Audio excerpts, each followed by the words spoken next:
सलाम सुन, मुझे सिंध के सलाम सलाम सुन। बिस्मिल्लाहिर्रहमानिर्रहीम, अस्सलाम वालेकुम, सुबह बख़ैर, गुड मॉर्निंग। आऊं तव्हांजो पंहिंजो मेज़बान इरशाद जागीरानी तव्हांजे पंहिंजे प्रोग्राम सलाम सिंध में हाज़िर थी चुको आहियां। उम्मीद आहे तव्हां बिल्कुलु ठीकु ठाक हूंदो, ख़ैरियत सां हूंदो, मज़े में हूंदो। अल्लाह साईं तव्हांखे पंहिंजे हिफ़्ज़-ओ-मान में रखे। तव्हांजे लाइ दिलि सां दुआऊं कंदा आहियूं ऐं जेकी दुआऊं दिलि सां कबियूं आहिनि उहे अॻंदियूं ज़रूरु आहिनि। तव्हांजी दुआउनि जो तफ़िल वरी असीं बिल्कुलु ठीकु ठाक आहियूं। अल्लाह ताला जो वॾो करम आहे असां ते, उनजी वॾी महिरबानी आहे, असां ठीकु ठाक ख़ैर ख़ैरियत सां आहियूं। अॼु साल 2021 जो आख़िरी प्रोग्राम हूंदो हुई ऐं साल 2021 कुझु ई कलाकनि खां पोइ असां खां मोकिलाईंदो। सिज जॾहिं लहंदो ऐं पाण साल 2021 खे अलविदा कंदासीं। सुभाणे नओं सिज उभरंदो जेको साल 2022 जो हूंदो।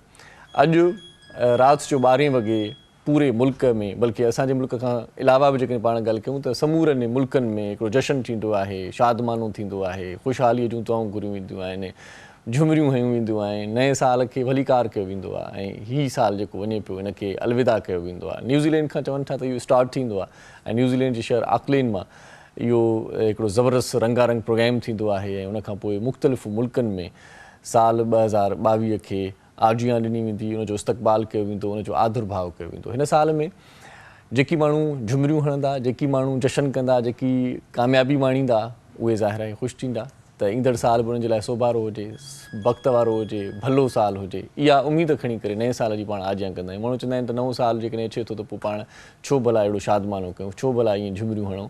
पर चवण जो मक़सदु सिर्फ़ु एतिरो हूंदो आहे या सम्झण जो फ़र्क़ु एतिरो हूंदो आहे त नए साल में उमेदूं रखी करे पाण चवंदा आहियूं त ठीकु आहे भला हीउ साल जेकॾहिं ॾुखियो गुज़रियो आहे त ईंदड़ साल मतां को असांजो भलो गुज़री वञे। जेकॾहिं हीउ साल असांजो सक्सेस में आहे, कामयाबी में आहे, त पोइ चवंदा आहियूं त हीअ कंटिन्यू कामयाबी असांखे मिलंदी, ईंदड़ साल बि असांजे लाइ खोड़ सारा सुहिणा सनिया खणी ईंदो।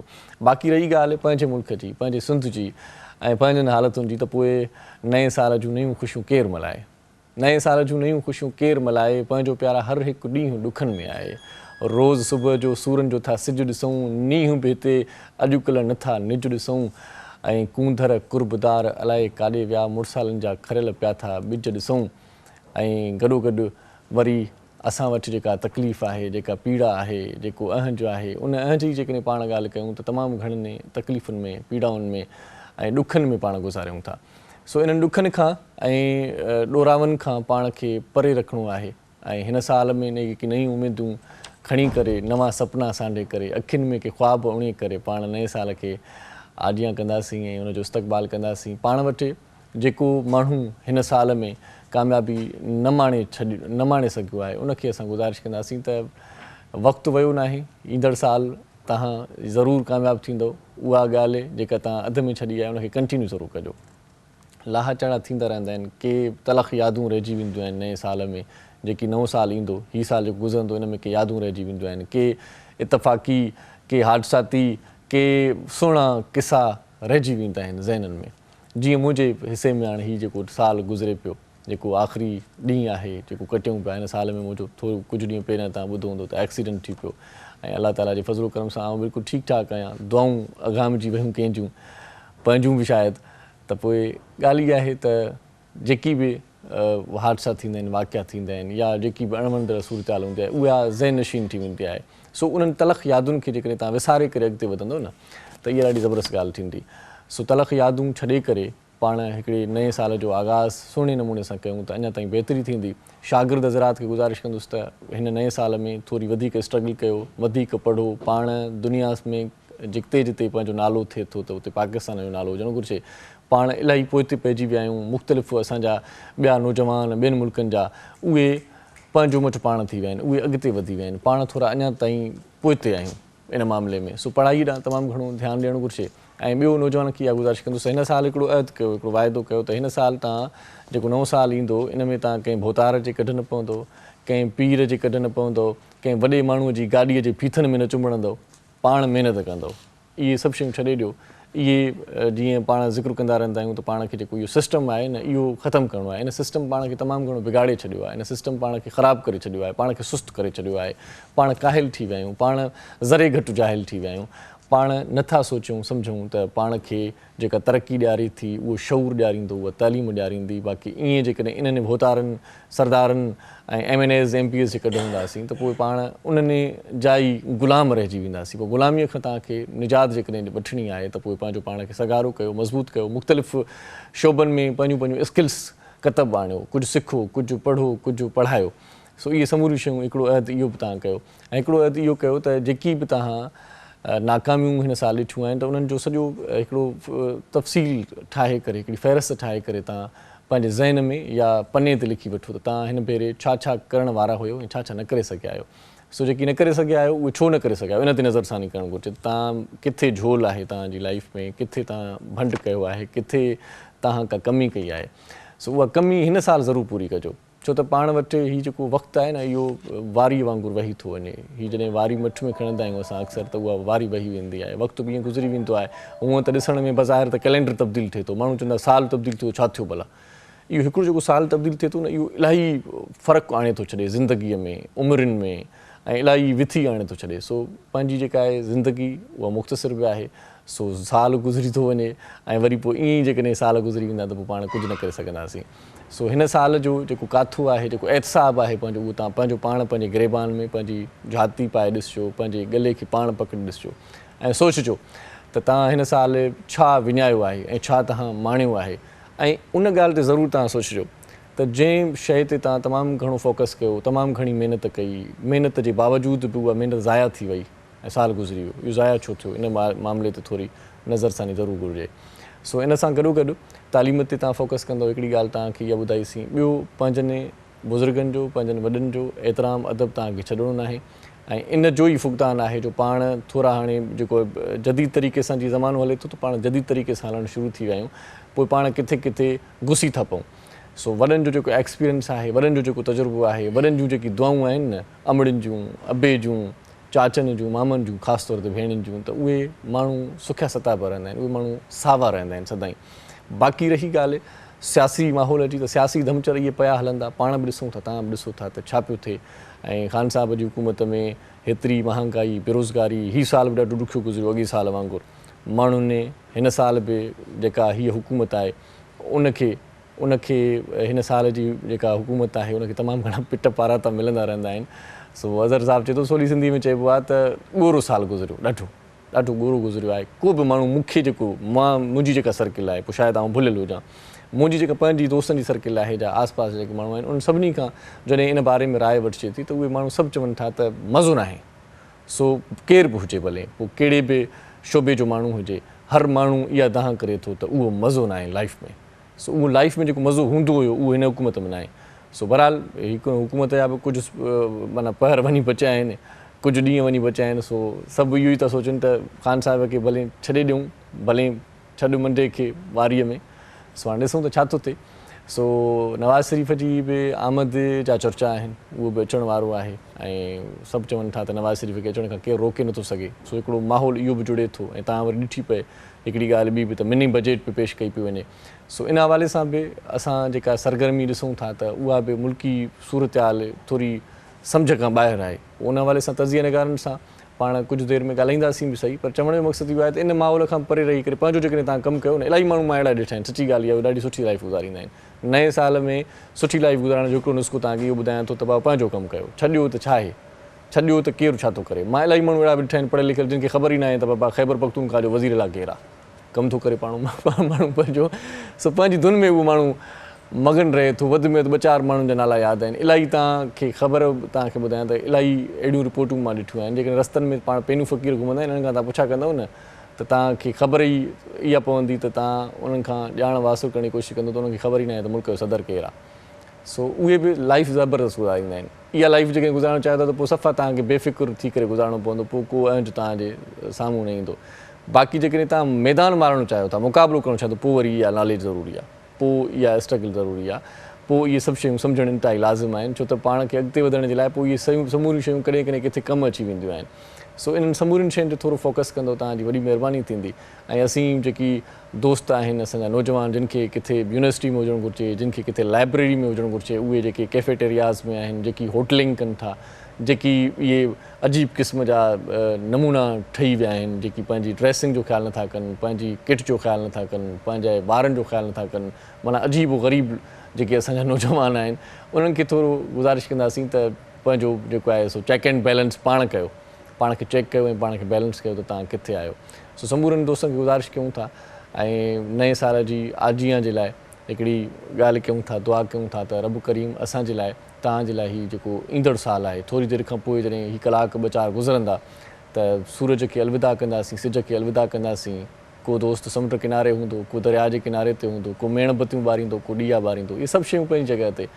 पर ॻाल्हि इहा आहे त सिर्फ़ु असांखे रब करीम खां इहा दुआ घुरणी आहे त कंहिंजे अॻियां हथु न टंगाइजे, अलाह साईं पंहिंजे दरूं खणूं ॾिए, अलाह साईं कंहिंखां असांखे का शइ हेल्प वठण जी का ॻाल्हि न कराए, अलाह साईं पाण ॾिए। सो पाण ॾींदो आहे त ॾेई न पचारींदो आहे, ॿियनि खां वठंदासीं त उहे वरी पचारींदा त असां कुझु ॾिनो हुयोसीं, कुझु वरितो हुयोसीं। पाण रोज़ु अख़बारूं पढ़ंदा आहियूं, पैसा वठी करे पढ़ंदा आहियूं, पाण मैगज़ीन्स पढ़ंदा आहियूं, पैसा वठी करे पढ़ंदा आहियूं। सो क़ुर पाक जेको आहे उहो फ्री में पाण खे मिलियलु आहे, उनजे लाइ पाण खे 20 रुपया रोज़ु ॾियणा बि न पवंदा आहिनि। अख़बार पढ़ंदा आहियूं पाण रोज़ु, उन में मुल्क जाल जूं ख़बरूं हूंदियूं आहिनि ऐं मुल्क में छा वहे वापरे थो, छा करणु घुरिजे, कीअं आहे, आर्टिकल्स में पढ़ंदा आहियूं, ज़िंदगी लाइफ कीअं गुज़ारिजे। सो उहे पैसा ॾेई पढ़ंदा आहियूं, पर क़ुर पाक पाण खे मुफ़्त में मिलियलु आहे। ऐं उन में जेकॾहिं पाण दीद विझूं, उन में जेकॾहिं पाण पंहिंजी दिलि लॻाए वठूं त पाण खे सॼी ज़िंदगी जेको बि आहे माहौल जुड़ंदो जेको ईंदड़ मुस्तक़बिल में, उहो समूरो पाण खे ख़बर पइजी वेंदी त पाण अॻिते हली करे छा करण वारा आहियूं। सो नए साल जूं नयूं उमेदूं, नयूं ख़ुशियूं, नवां सनीहा, नवां नियापा। रब करीम खां हिकिड़ी दुआ आहे त नए साल में शाल तव्हां असां वटि रब करीम जूं रहमतूं हुजनि, बरकतूं हुजनि ऐं तव्हां असां सभिनी जा झोल नए साल में ख़ुशियुनि सां भरिजी वञनि। इहा दुआ खणी करे तव्हांजी ख़िदमत में अॼु आख़िरी प्रोग्राम पेश कंदासीं। थोरी देरि में असांजा जेके मौज़ महिमान हूंदा उन्हनि सां कचहरी कंदासीं त नए साल में छा विञायोसीं ऐं छा हासिलु कयोसीं ऐं हिन मुल्क जी जेका अॻिते जेका रवानगी आहे तरक़ी ॾांहुं उहा किथे पहुती आहे। सो इन हवाले सां कचहरी कंदासीं। अॼु तव्हां टेलीफोन बि कंदव असांजे प्रोग्राम में, ख़ुशी थींदी, तव्हां ॿुधाईंदव त नए साल में तव्हांखे कहिड़ी सक्सेस मिली ऐं किथे तव्हां नाकाम थिया, नाकामियूं बि शेयर करणु घुरिजनि ऐं दोस्तनि सां नाकामियूं शेयर कंदव त दोस्त तव्हांखे सलाह ॾींदा। थोरी देरि में असां तव्हां सां मुखातिब थींदासीं, वरी ॿीहर नंढड़ी साई वठूं था। ॾिसंदा रहिजो सलाम सिंध। मुझे सिंध के सलाम सलाम सिंध, मुझे सिंध के सलाम सलाम सिंध। सलाम सिंध में हिकु बार वरी तव्हांखे भलीकार चऊं था। अॼु पंहिंजी मुलाक़ात आहे, वरी पोइ ॿिए साल में पाण मिलंदासीं। अॼु तव्हां कचहरी करे सघो था, टेलीफोन कंदो त असांखे ॾाढी ख़ुशी थींदी। नए साल जे हवाले सां को सनीहो हुजे, पैगाम हुजे, कंहिं शइ में जेकॾहिं तव्हां किथे टुटी पिया आहियो, किथे खुटी पिया आहियो त उहा ज़रूरु असां शेयर करियो, तव्हांखे सलाह बि असीं ॾेई सघूं था। हूअं त पाण बि टुटल आहियूं, मां बि ॿियनि खां सलाह वठंदो आहियां, ॿिया जेके मौज़ महिमान हिते पहुतल आहिनि उन्हनि खां सलाहूं तव्हांखे वठी ॾींदासीं। सभ खां पहिरियां जेका शख़्सियत तव्हां टी वी स्क्रीन ते ॾिसंदो, पाण सुठो तर्जीह निगार आहे, मुख़्तलिफ़ मामलनि ते सुठी कचहरी कंदो आहे असां सां। नए साल जे हवाले सां हुन सां तमामु घणी सुठी कचहरी थियण वारी आहे। सो मुख़्तलिफ़ चैनल से तव्हांखे नज़र ईंदो आहे, असांजे प्रोग्राम में बि ईंदो रहंदो आहे। नदीम बाकी मौलवी साहिब असां गॾु आहे, उनखे वेलकम चऊं था। अस्सलाम वालेकुम सर। वालेकुम अस्सलाम। ठीक है आप? अल्लाह का शुक्र। सबसे पहले तो सलाम सिंध, सलाम पाकिस्तान और सब दोस्तों को मेरा सलाम है, प्यार है। उसकी वजह यह है कि आज आखिरी दिन है और फिर नया साल, तो एक गुजारिश थी कि जो कल था उसे भुला दो, जो आज है उसे याद रखो, क्योंकि आज जो है वो आपके आने वाले कल को बेहतर बनाएगा। सही सही। तो हम अक्सर जो है ना पिछले कल को लेके रोते रहते हैं। सही सही। गम सबके पास है। सही सही। मुझे बड़ी खुशी हुई जब आपको देखा था, तो आपको थोड़ी देर पहले देखा तो तकलीफ में भी थे। सही सही। मगर जब आपने प्रोग्राम स्टार्ट किया, सही, इतनी खूबसूरती से अपने दर्द को छुपाते हुए, सही सही, मुस्कुराते हुए अपना शो स्टार्ट किया। ये जो चीज़ें हैं ना, ये मैं बताऊं एक अच्छे एंकर की खूबी होती है। शायद देखने वालों को ये नहीं पता है कि इस वक्त आपके हाथ में तकलीफ है, बिल्कुल सही, मगर सही, आपने मुस्कुराहट के साथ अपने दर्द को छुपाते हुए लोगों को इतनी अच्छी बातें बताई, इस उम्मीद के साथ कि शायद इस तमाम दुनिया के अंदर अगर एक शख्स ने भी उस पर अमल कर लिया ना, तो बहुत बड़ी नेकी आपने कमाई। सही सही, मैं तो यही सोचता हूँ सर, वो गाना सुना है ना आपने कि दुनिया में कितना गम है, मेरा गम कितना कम है। ये हकीकत है, ये उस पर बात करते हैं तफसीलन, दूसरे मेहमान हैं उनसे भी मुलाकात करवाते चलें। ॿियो जेको असांजो मुअज़्ज़िज़ मेहमान असां सां गॾु आहे वो प्राइवेट फिल्मुनि जो प्रोड्यूसर आहे, डायरेक्टर आहे, टीवी अदाकार बि ॾाढो सुठो आहे। तव्हां ज़रूरु ॾिठो हूंदो, जेकॾहिं तव्हां का CD वारी फिल्म ॾिठी आहे, टेलीफिल्म का ॾिठी आहे, त उन दोस्त खे ज़रूरु तव्हां सुञाणींदा हूंदो।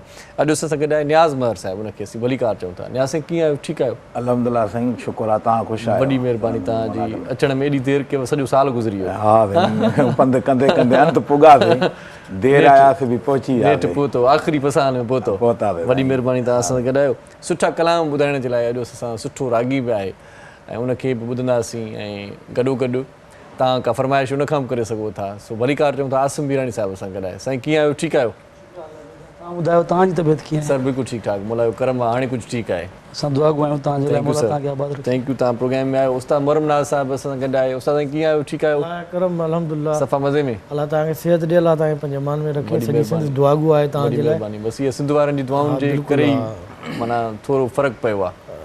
असरु माना जेको आहे न सो तमामु घणो हुयो ज़ख़्मनि जो, पर हाणे उन ते वरी दुआऊं असरअंदाज़ थी वियूं आहिनि। ऐं तव्हांखे शाबस हुजे, तव्हां अहिड़ी कंडीशन में बि पंहिंजी पर सिंसियर लाज़मी आहे। पाण जेका ॻाल्हि कंदा आहियूं त बाबा पाण माना टाइम जो ख़्यालु कजे, पाबंदी कजे, जिते बि का जॉब आहे त उन सां सिंसियर माण्हू हुजे। बिल्कुलु बिल्कुलु। हाणे बीमारीअ जो बहानो करे चाहियूं त 10 ॾींहं में मोकल करे सघूं था, पर जेकॾहिं पाण थोरो सम्झूं था त पाण करे सघूं था त माण्हू अची वञे।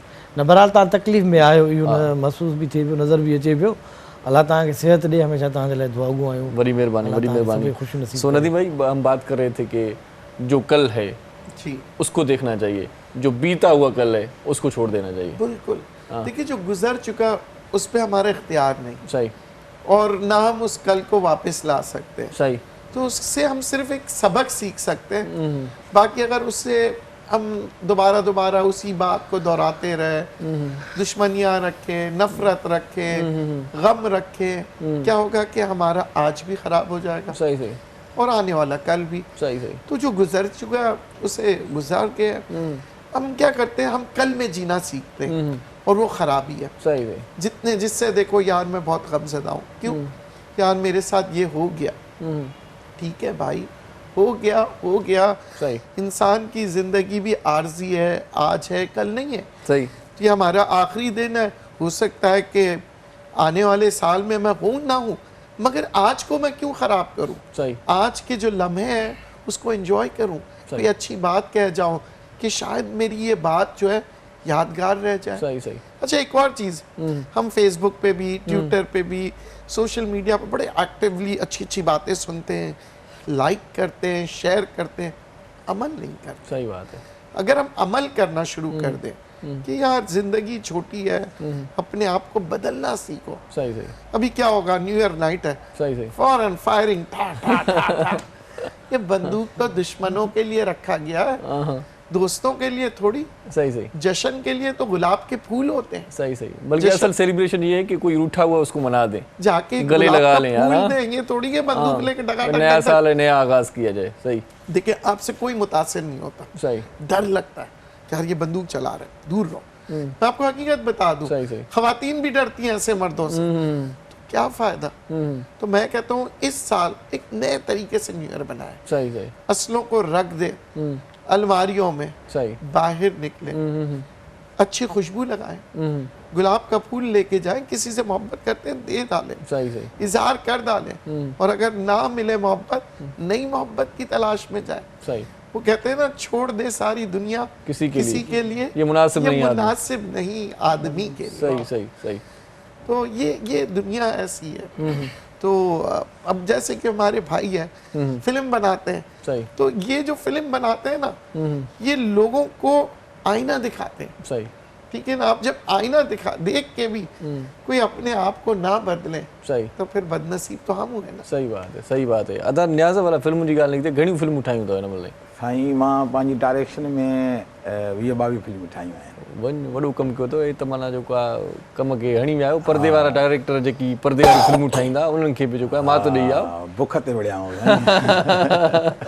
ऐं फिल्मूं बि पंहिंजी डोनेशन ते ठाहियूं आहिनि। अच्छा, मतिलबु पंहिंजा दोस्त गॾिजी सॼी जेके हुन माहौल, भला इहा ज़रूरत छो पई पाण हड़ा वड़ा ॾेई, छो भला, छाजे करे? वाह, बसि हेसि ताईं पहुचण जे लाइ पाण खे ॿाहिरि कढण जे लाइ मेयूं घणियूं खपायव, ॾांद घणा खपायव? मां हिकिड़ो इहे शेर ठाहियो हो हिकिड़ो ईअं छो त इहो वॾो कमु आहे, हिन जे लाइ खपाइणा पवंदा आहिनि कुझु। हा, मां इहे फिल्मुनि जे दौरान मूंखे तकलीफ़ मिली कंहिं डायरेक्टर खां त मां हिकिड़ो शेर हुजे यार अर्ज़ु कयां। वाह वाह। मां हिकिड़ो शेर ठाहियो त अॼुकल्ह जो अदाकार आहियां थियो घणो ख़राबु ऐं ख़्वार आहियां। वाह वाह। अॼुकल्ह जो अदाकार लॻे पियो थो साईं। हा हा। अॻे मुंहिंजी हिते हलंदी हुई, मूंखे मखण सां मानी मिलंदी हुई, चांहि मुंहिंजे अॻियां रुलंदी, हाणे बसियुनि चटण लाइ तयारु आहियां। अॼुकल्ह जो अदाकार आहियां। पोइ तव्हां मेहन जी ॻाल्हि कई त उन ते बि हिकिड़ो मां शेर ॾींहुं शाइर बि आहियो न? हा, थोरो घणो वड़ेवा यार, वड़ेवा। व्याज ते वठी पैसा फिल्मियूं ठाहियमि, ॾांद ऐं मेहूं बि हिते खपायमि। वाह वाह।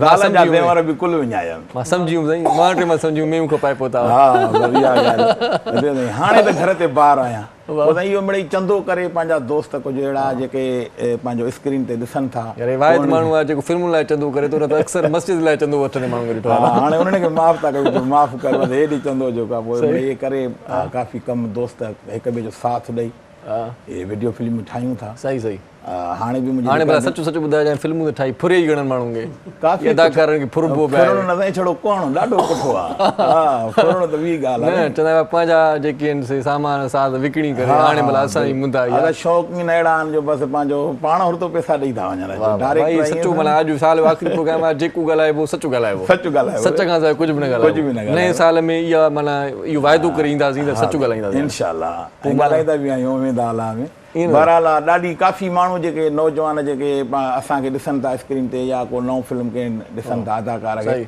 उहे पंहिंजा भेजदा था चवनि मूंखे बि कमु करिणो आहे, बाबा कमु करिणो आहे त क़ुर्बानी ॾियणी आहे। चवंदा था तयारु आहियूं, क़ुर्बानी लाइ का तो तयारु आहे, असां वटि बि तयारु आहे।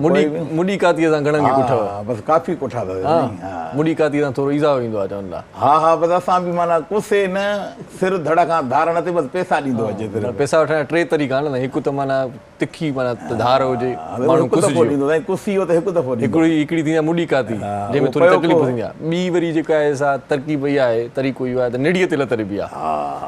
पोइ माना वरी निड़ीअ ते लत ॾेई खीसे मां पैसा कढो। हा, अहिड़े तरीक़े सां लाज़मी आहे कुझु न कुझु करे।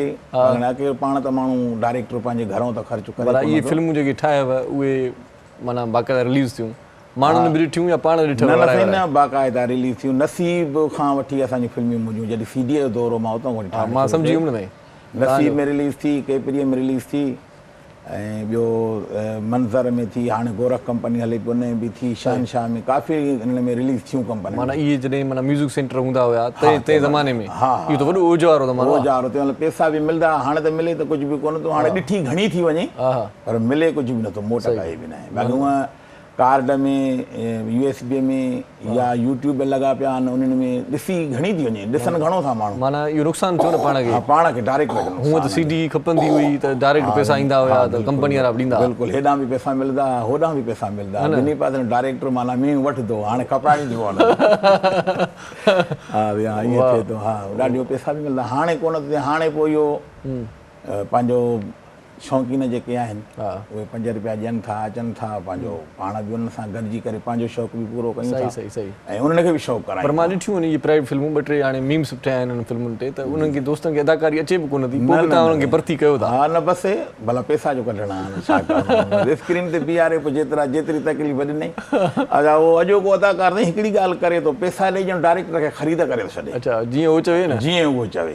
पोइ लाज़मी आहे वरी पोइ हिनखे कमु हलाइणो आहे, कमु त ठाहिणो अथव। सही। पोइ असां बि सियाणा आहियूं, वयल न आहियूं, बसि हुनखे स्क्रीन ते आने हेॾां होॾां करे पंहिंजो कमु ॿिया सुठा अदाकार करे पंहिंजी फिल्म खे जोड़े था वञूं, हुनखे बि ख़ुशि रखी था वञूं। अच्छा, उहो बि ख़ुशि थी थो वञे। माना सभु कम गॾु था कयो, बसि करणा था पवनि ज़मानो। अच्छा, वाह नदीम भाई, क्या खोया? इनकी बात से मुझे एक चीज़ अच्छी लगी कि फिल्म बनाए, कुछ भी बनाए, अगर इकट्ठा हो जाए दोस्त यार तो खर्चे भी कम होते हैं और आप अपना शौक भी पूरा कर लें। क्योंकि बात असल में यही है, महंगाई का दौर है। एक इंसान फिल्म बनाना चाहता है, कोई इंसान होटल खोलना चाहता है, कोई इंसान कोई ना कोई कारोबार अकेला नहीं कर सकता। सही बात है। तो क्यों ना हम मिल के करें। जब आप मिल के करेंगे तो बहुत कुछ कर सकते हैं। देखिए, बात वही है कि इंसान जो है ना सब कुछ कर सकता है, सही, सिर्फ इरादा और दिमाग। सही, ये जो दिमाग है ना, अल्लाह पाक ने बहुत हर इंसान को दिया हुआ, सही, इस्तेमाल करना है। सही। तो बात यही है कि इनके शोबे में तो मेरे ख्याल से इमरान खान ने कुछ किया ना किया इस मिनी बजट में आपका ख्याल जरूर किया इंशाल्लाह रखेगा। उन्होंने कहा कि तुर्की के बाहर के ड्रामे जो भी आ रहे उसके ऊपर ड्यूटी ज्यादा लगा। साईं ता मतलब आपने इनके ड्रामे या फिल्में नहीं देखी, तुर्की आप भूल जाएंगे। भाई बात यही है ना, इमरान खान को अब होश आया। सही, पहले तो कहा उर्दू गान लेके आओ, ये लेके आओ, वो लेके आओ। हमारे अच्छे अच्छे डायरेक्टर है, प्रोड्यूसर है, एक्टर्स है, आप क्यों बाहर के ड्रामे मंगाते हैं? सही सही। एक जमाना था, मुझे याद है मैं छोटा था, बाहर मुल्क जहां भी जाता था, चाहे वो अमेरिका, लंदन, हिंदुस्तान, कहीं भी गया, पाकिस्तानी ड्रामे देखा जाता था और बोलते थे, फरमाइश करते थे कि जी आईना फिल्म पूरी दुनिया में चली थी, नदीम की फिल्म। बिल्कुल सही बात है। तो क्या हमारे पास सर ऐसे टैलेंट को मतलब ये प्रमोट किया जाए, ये इनकी फिल्में दिखाई जाए? बहुत है पाकिस्तान में ऐसा ना, बहुत है टैलेंट। बात किया हमारे यहाँ क्या है, इम्प्रेस हो जाते हैं सही कि इंडिया की फिल्म बन गई, बहुत अच्छी है जी। बहुत अच्छे अदाकार जो है पाकिस्तान में जब होते हैं तो उनको कोई नहीं पूछता, हिंदुस्तान में 2 फिल्म की, वाह वाह वाह, अरे ये वही अदाकार है। हमारा पाकिस्तानी प्राउड फील होता है। फिर देखिए मरहूम नुसरत फतेह अली साहब पाकिस्तान में जब गा रहे थे, उसकी उरूज कहाँ आई? सही, जब बाहर मुल्क से हुआ है। सही सही। कि क्यों हो रहा है? हमें अपनों की कदर करनी चाहिए, हमें अपनों की कदर करें, प्रमोट करें। पहली दफा मुझे जब बजट में इतना मुझे गुस्सा आ रहा था कि हर चीज महंगी कर दी, यानी गरीब आदमी जो सालन बनाता है ना, उसके अंदर जो मिर्चें डालता है वो भी महंगी कर दी। चलिए ये मिर्चों वाली बात नहीं, कि मीठी बातें करते हैं आज। तो ये एक अच्छा सा सॉन्ग सुनते हैं। आसिफ साहब न्यू ईयर के हवाले से एक अच्छा सॉन्ग बना के आए, बिल्कुल जबरदस्त, तो वो सुन लेते हैं पहले। आसिफ भाई वाह वाह को जो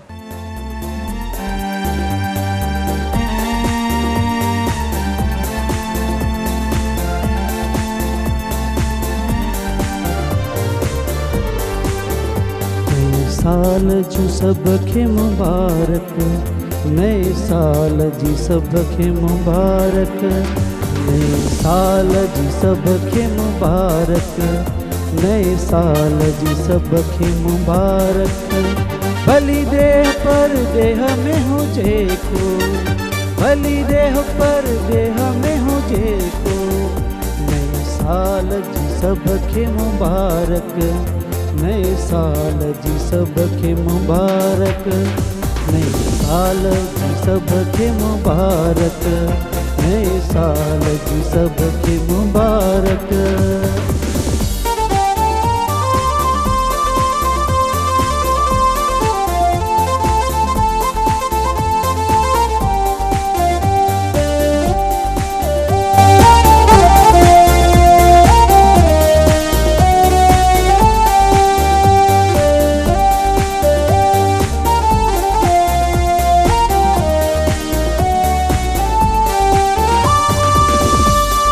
खुशियों ईंदो सोना साईं, नूं साल चौथो घबराई, नई खुशियों खणी ईंदो साईं, सोना साईं चौथो घबराई। मुझी दिल मां आवाज़ उठे थो, नए साल जी सबके मुबारक, नए साल जी सबके मुबारक, नए साल जी सबके मुबारक।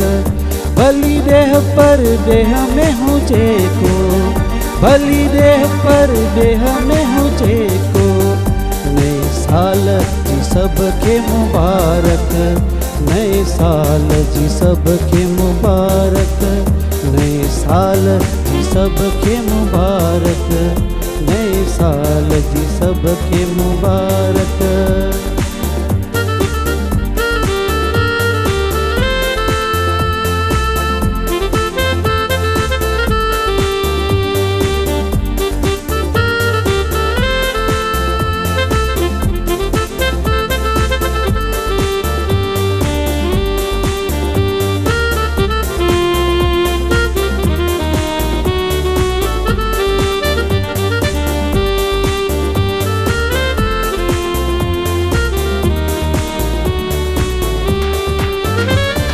दूर कंदो सब मौला, सब थींदा कम हाणे सोला।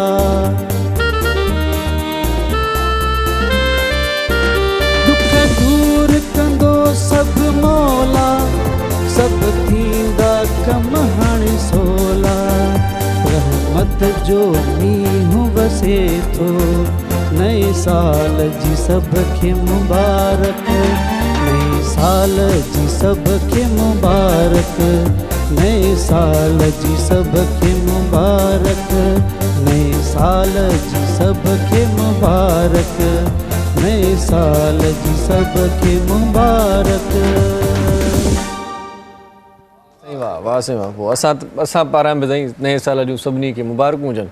हिते नड़ी साई वठूं था मोटी अचूं था रहियल कचहरी कयूं था ॾाढा सुठा महिमान आहिनि ऐं नदीम बाक़ी मौली साहिब जो सुठो तर्जियो बि ॿुधंदासीं कचहरी कंदासीं ऐं न्याज़ साहिब त वरी सफ़ा सच थो ॻाल्हाए अॼु माना 200% सच आहे। सो इहा बि गुफ़्तगू ॿुधण जहिड़ी आहे काॾे बि न वञो ॾिसंदा रहिजो सलाम सिंध। मुझे सिंध के सलाम सलाम सिंध मुझे सिंध के सलाम सलाम सिंध। सलाम सिंध में हिकु भेरो वरी तव्हांखे भलीकार चऊं था वॾी महिरबानी तव्हांजी तव्हां असां जुड़ियल आहियो अञा महिरबानी वधीक तव्हांजी इहा थींदी तव्हां असांखे टेलीफोन कंदव असांखे पंहिंजे हिन प्रोग्राम में छा करणु घुरिजे इन हवाले सां राय ॾींदव नए साल में छा हुजणु घुरिजे नओं साल तव्हांजे लाइ कहिड़ा सनिया खणी ईंदो छा तव्हां सोचियो आहे त ही ख़ुशख़बरी मिलंदी प्लैनिंग्स कहिड़ियूं आहिनि उहे बि शेयर करे सघो था ऐं गॾो गॾु पंहिंजो दुख बि शेयर करे सघो दर्द बि शेयर करे सघो तव्हांजा पंहिंजा आहियूं तव्हां टेलीफोन कयो असांजे प्रोग्राम में शामिल थियो असांखे तमामु घणी ख़ुशी थींदी। नदीम साहब आप बताएं कि आपने क्या खोया क्या पाया। मैं जो खो देता हूँ ना फिर उसे भुला देता हूँ क्योंकि उसे याद रख के कुछ मिलता नहीं। सही सही मैंने कल एक दोस्त से पूछा था मैंने कहा क्या खोया क्या पाया वो दोस्त दो चीज़ें लेके आया ये खोया है ये पाया है दोनों खा लो। हाँ खैर जो पाया है उसको संभाल के रखें जो खो दिया उसे खुदा हाफिज कह दें। सही वो कहते हैं ना मुड़ के क्या देखना यार जिंदगी बड़ी खूबसूरत है। सही सही मैं देखता हूँ जवानों को यार मुझे इश्क हो गया मैं उस लड़की के बगैर बस मैं मर गया सही सही उस लड़की की शादी हो गई अब मैं जिंदगी भर शादी नहीं करूँगा क्या बेवकूफ़ी है यार। सही बात है आज मुझे भी ये एहसास हो रहा है उससे ज्यादा खूबसूरत लड़की मिलेगी उससे ज्यादा अच्छी जिंदगी मिलेगी। हम क्या है कि उदास हो जाते हैं। देखिए आज अभी बहुत से देखे न्यू ईयर नाइट को यार आज यार शराब पीते हैं सही क्या है बल्कि बड़ी प्लानिंग की होगी यार आज तो न्यू ईयर नाइट है आज पार्टी शादी करेंगे पार्टी करो यार पार्टी कौन नहीं करता मैं तो कहता हूँ करो। पार्टी का मतलब ये थोड़ी है कि असला लेके बंदूक लेके वहाँ फिर बोतलें पिए और ये तो फिर आपको क्या कहते हैं पुलिस पकड़ के ले जाएगी वहां जलील हो जाओगे। सही जो देख रहे होते हैं सही कौन इज्जत कौन करता है मुझे पता है क्या शराब पीने से इज्जत है किसी की नशे वाले की इज्जत नहीं होती। असले वाले के साथ किसी इज्जत कोई लड़की देखेगी कोई औरत देखेगी। एक कॉलर ले लेते हैं नदीम साहब बहुत अच्छी बात कर रहे हैं वैसे आप लेकिन एक कॉलर है हमारे साथ बिल्कुल यार उनकी राय भी शामिल करें। अस्सलाम वालेकुम जी। वालेकुम सलाम शाद कॉलोनी कंबर खां सनावला गोपांग तो गलाया साईं सनावला गोपांग साहब कीअं आहियो ठीक आहियो बा अल्लाह साईं जो शुक्र आहे अदा साईं तव्हां ॿुधायो ख़ुशि आहियो बिल्कुलु ज़बरदस्त साईं अल्लाह साईं जो करम आहे साईं वॾी महिरबानी तव्हांजी छा चवणु चाहियो अल्लाह साईं तव्हांखे ख़ुशि करे ऐं टॉपिक अॼु नए साल जे हवाले सां न भाउ जी साईं जी नए साल लाइ असांखे रब पाक खां दुआ आहे त नओं साल असां सभिनी मुस्लमाननि लाइ सुठो साबित थींदो बाक़ी 2020 में जेको बि चओ असांखे हर हाल में ख़ुशि रहणु घुरिजे अल्लाह जो शुक्र अदा करणु घुरिजे। सही 2020 मतलब सफ़ा तव्हां पुराणे साल जी ॻाल्हि लॻो 21 तो हले 2021 जी ॻाल्हि रखियो अच्छा पर 20 जो दुख बि शेयर करे सघो था माना यको दर्द में आयो लॻे थो।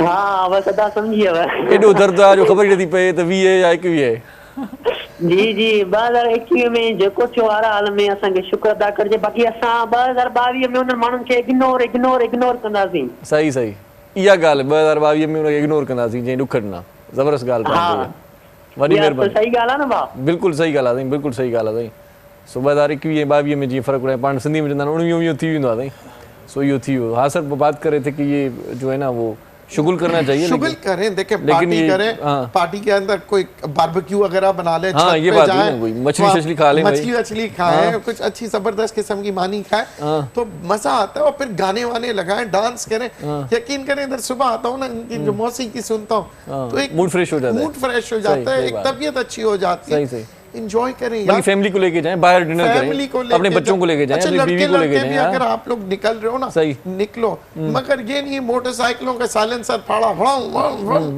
यार, उससे तुम हीरो नहीं बन जाओगे।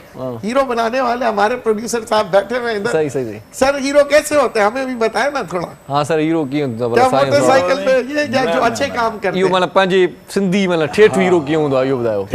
निजु हीरो जेको सिंधी आहे पंहिंजो, उहो जेको पंहिंजे देश लाइ लड़े, पंहिंजे घर लाइ लड़े, पंहिंजे लाइ लड़े। फिल्मी हीरो ॿुधायो। फिल्मी हीरो त साईं 5 रुपया कंदो त हीरो तयार आहे।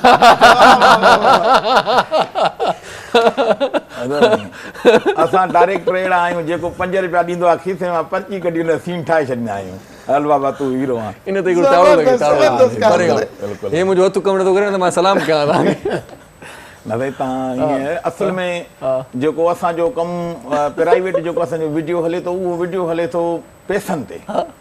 पोयों असांखे न एडवर्टाइज़ आहे, न असांखे का ॿी का बजट आहे। पोइ या हिक ॿिए जी मदद करे, हिक ॿिए खे ॾाकणु ठाहे, हिक ॿिए जे मथां उहो सभु गॾिजी, पोइ उन में असां चॉइस कंदा आहियूं जेको पैसा ॾींदा आहियूं। भला इहा हिकिड़ी मूंखे ॻाल्हि ॿुधायो त को पैसा ॾे थो तव्हांखे हीरो, त मूंखे हीरो कयो, फिल्म माना चालू आहे, रिकॉर्डिंग जारी आहे, अधु फिल्म थी वई आहे, ॿियो अमरायो अचे थो, चए थो मूंखां वधीक पैसा वटि, मूंखे हीरो कर, पोइ छा कंदा हो? पोइ साइड में हुनजो पोज़ रखी हुनखे अॻिते आणींदासीं, चवंदा भाऊ हाणे कने उहो पहिरें हीरो खे कटियूं आहे त साईं असांजी फिल्म हले न। अच्छा, जो ईअं ज़्यादती कंदासीं न, कुझु माण्हू अहिड़ा हुया जेके माण्हू डायरेक्ट सीन में गोली हणाए छॾींदा आहिनि न, पोइ हा ईअं कंदा आहिनि, या पाण खे खणी ईंदा आहिनि। सही सही। डायरेक्टर हिकिड़ा वरी नवां असांजा दोस्त ई आहिनि, उहे साईं खां पैसा वठूं, तव्हां खां पैसा वठी तव्हां हिते फिल्म ठाहे, तव्हांखे साइड हणी पाण निकिरी हीरो थी बीठा, पोइ उहे हलिया विया, पोइ हिते हलिया विया। सही सही।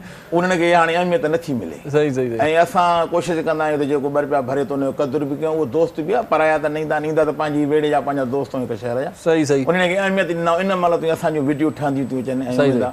हाणे बि मां नई फिल्म ठाही आहे बद किरदार। सही सही। उनजी रिकॉर्डिंग अञा फिल्म बद किरदार नालो आहे? नालो आहे। का बद किरदार उन में का शइ त न आहे न? बद किरदार बसि हिकिड़ो ॾेखारियो आहे बद किरदार, जंहिंजो तरीक़ो, जंहिंजो ज़हन बद किरदार आहे। न उहा साईं जेका ॻाल्हि कई न, उहा मूंखे इहो ॿुधायो त हीरो ॾिसण में कीअं हुजे, माना जीअं बि हुजे भला थी वेंदो। पॉल्यूशन कुझु जो हुजेसि, हा कुझु त हुजेसि, को मुंहुं मुहांडो हुजेसि, का जवानी हुजे, माना अछे मथे सां गंजो हुजे, उन खां पैसा वठी हीरो कंदा त माण्हू त असांखे घटि चवंदा यार सिर्फ़ु पैसनि ॾे हलिया। कुझु न कुझु क्वालिटी हुजे, पोइ ॻाल्हाइण ॿाल्हाइण में हेॾां होॾां करे थोरो पाण खे डायरेक्टर तकलीफ़ हुजे। मां अञा वधीक थोरो माना तजुर्बो हासिलु करणु चाहियां थो तव्हां खां, पाण कॉलर वठूं पिया। अस्सलाम वालेकुम। वालेकुम सलाम। जी जी बाबा इरशाद पियो ॻाल्हायां, तव्हां केरु पिया ॻाल्हायो?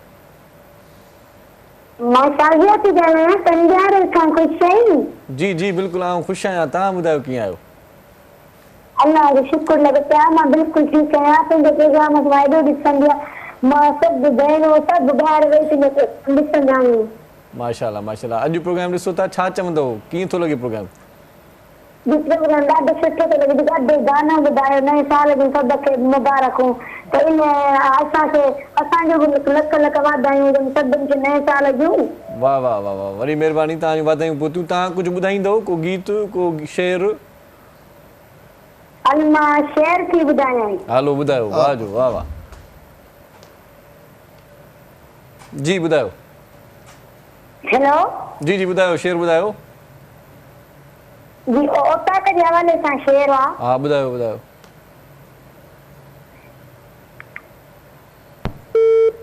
इहो शेर जेका पने ते लिखियलु हो को त डायरी खणण विया। चलो शेर न ॿुधोसीं त गीत ॿुधूं भला। साईं आसिफ साहिब सां गॾु आहे। हिन जनम हुन जनम लाइ वचन थो कयां। अॼु माना साल जो आख़िरी ॾींहुं आहे त वचन पाण इहो ई करिणो आहे, त वरी बि देश जे लाइ। जी जी वाह।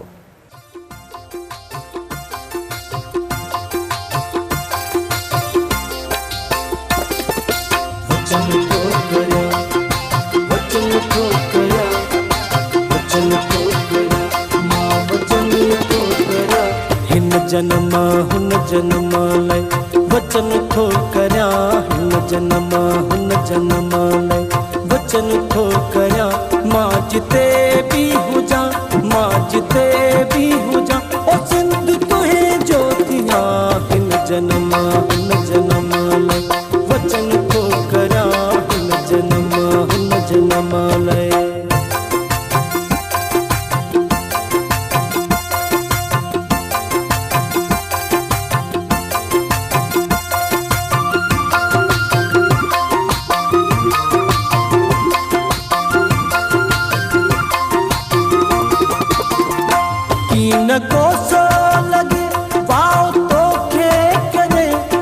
न कोसो लगे वाव को के करे। जिए जिए जिए जिए सिंधु जिए जिए जिए जिए सिंधु जिए जिए जिए जिए सिंधु जिए जिए जिए जिए की न कोसो लगे वाव को के करे। की न कोसो लगे वाव को के करे। की न कोसो लगे वाव को के करे। तुझा दुश्मन ॾिसां तुझा दुश्मन ॾिसां ओ कंध तिन जा कपिया। हिन जनम हुन जनम लाइ वचन थो करियां। हिन जनम हुन जनम लाइ वचन थो करियां। मां जिते बि हुजां मां जिते बि हुजां ओ सिंध तुंहिंजो थियां। हिन जनम हुन जनम लाइ वचन थो करियां। हिन जनम हुन जनम लाइ।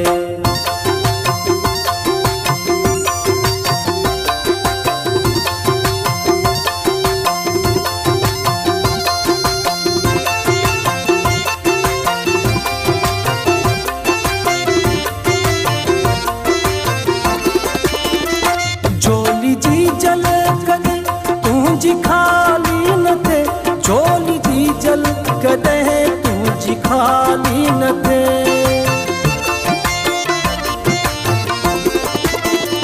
झोली जी जल कदे तुझी खाली न थे।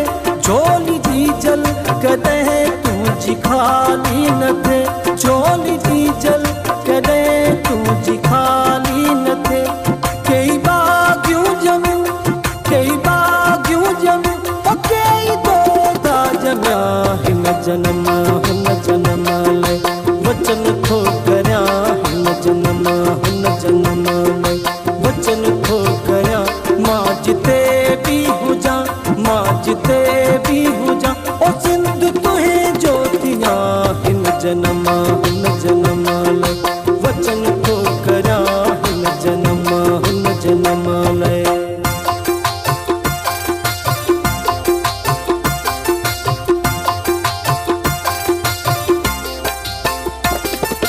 वचन थो करियां वचन थो करियां वचन थो करियां मां वचन थो करियां।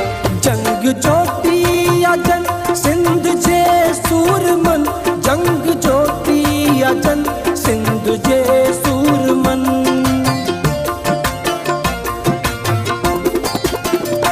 जंग जोटी या जन सिंध जे सूरमन। जंग जोटी या जन सिंध जे सूरमन। जंग जोटी या जन सिंध जे सूरमन। बेतबायूं गज़ल बेतबायूं गज़ल गीत तिन लाइ लिखां। हिन जनम हुन जनम लाइ वचन थो करियां। हिन जनम हुन जनम लाइ वचन थो करियां। मां जिते बि हुजां मां जिते बि हुजां ओ सिंध तुंहिंजो थियां। हिन जनम हुन जनम लाइ वचन थो करियां। हिन जनम हुन जनम लाइ।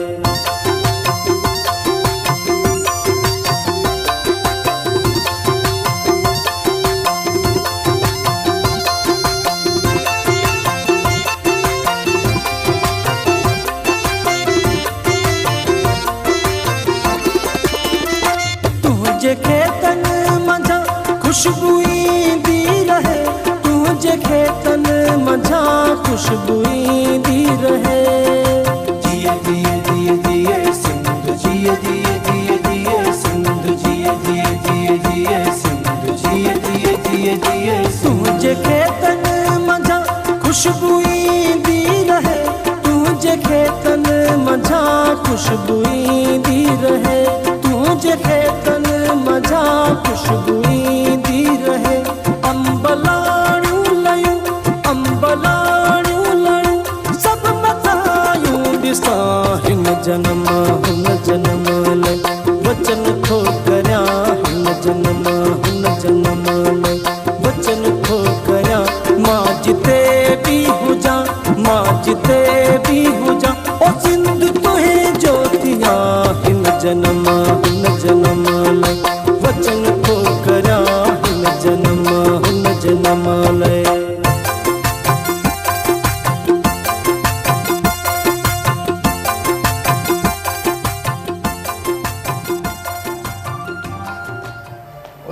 ई वाह हिन जनम हुन जमन लाइ वचन थो कयां मां जिते बि हुजां सिंध तुंहिंजो थियां इहो वचन असांखे हमेशह ई करिणो आहे हमेशह जे लाइ हिकिड़ो ई वचन हूंदो आहे इहो ई आहे त सिंध जा हूंदासीं नड़ी साई वठूं था सलाम सिंध जारी आहे ॾिसंदा रहिजो असां सां गॾु रहिजो मुझे सिंध के सलाम सलाम सिंध मुझे सिंध के सलाम सलाम सिंध सलाम सिंध में हिकु बार वरी तव्हांखे भलीकार चऊं था ऐं गॾो गॾु तव्हांखे वरी कोशिशि ॾियूं था तव्हां टेलीफोन कंदो अॼोको प्रोग्राम तव्हांजे लाइ ख़ासि आहे आख़िर में वेंदे वेंदे मतिलबु हिन साल जे आख़िर में तव्हां कुझु चवणु चाहियो था ऐं कंहिंखे चवणु चाहियो था त पोइ उहो बि चई सघो था तव्हां असांजे प्रोग्राम में शामिलु थींदो असांखे बेहद ख़ुशी थींदी नदीम बाक़ी मौलवी साहिब सां गॾु आहे नियाज़ महर साहिब ऐं आसिम वीराणी साहिब सां असांजी गॾियल गुफ़्तगू कचहरी कुझु कलाम कुझु वरी सिक जा सनिया कुझु खटियूं मिठियूं ॻाल्हियूं कुझु शिकायतूं ऐं कुझु वरी मोहबतूं हिते वंडींदासीं अॼु असांजो आख़िरी प्रोग्राम है हिन साल जो सो नज़ीम भाई हमने पहले भी आपसे यही पूछा था कि आपने खुद क्या खोया वो बताया नहीं आपने कुछ खोया या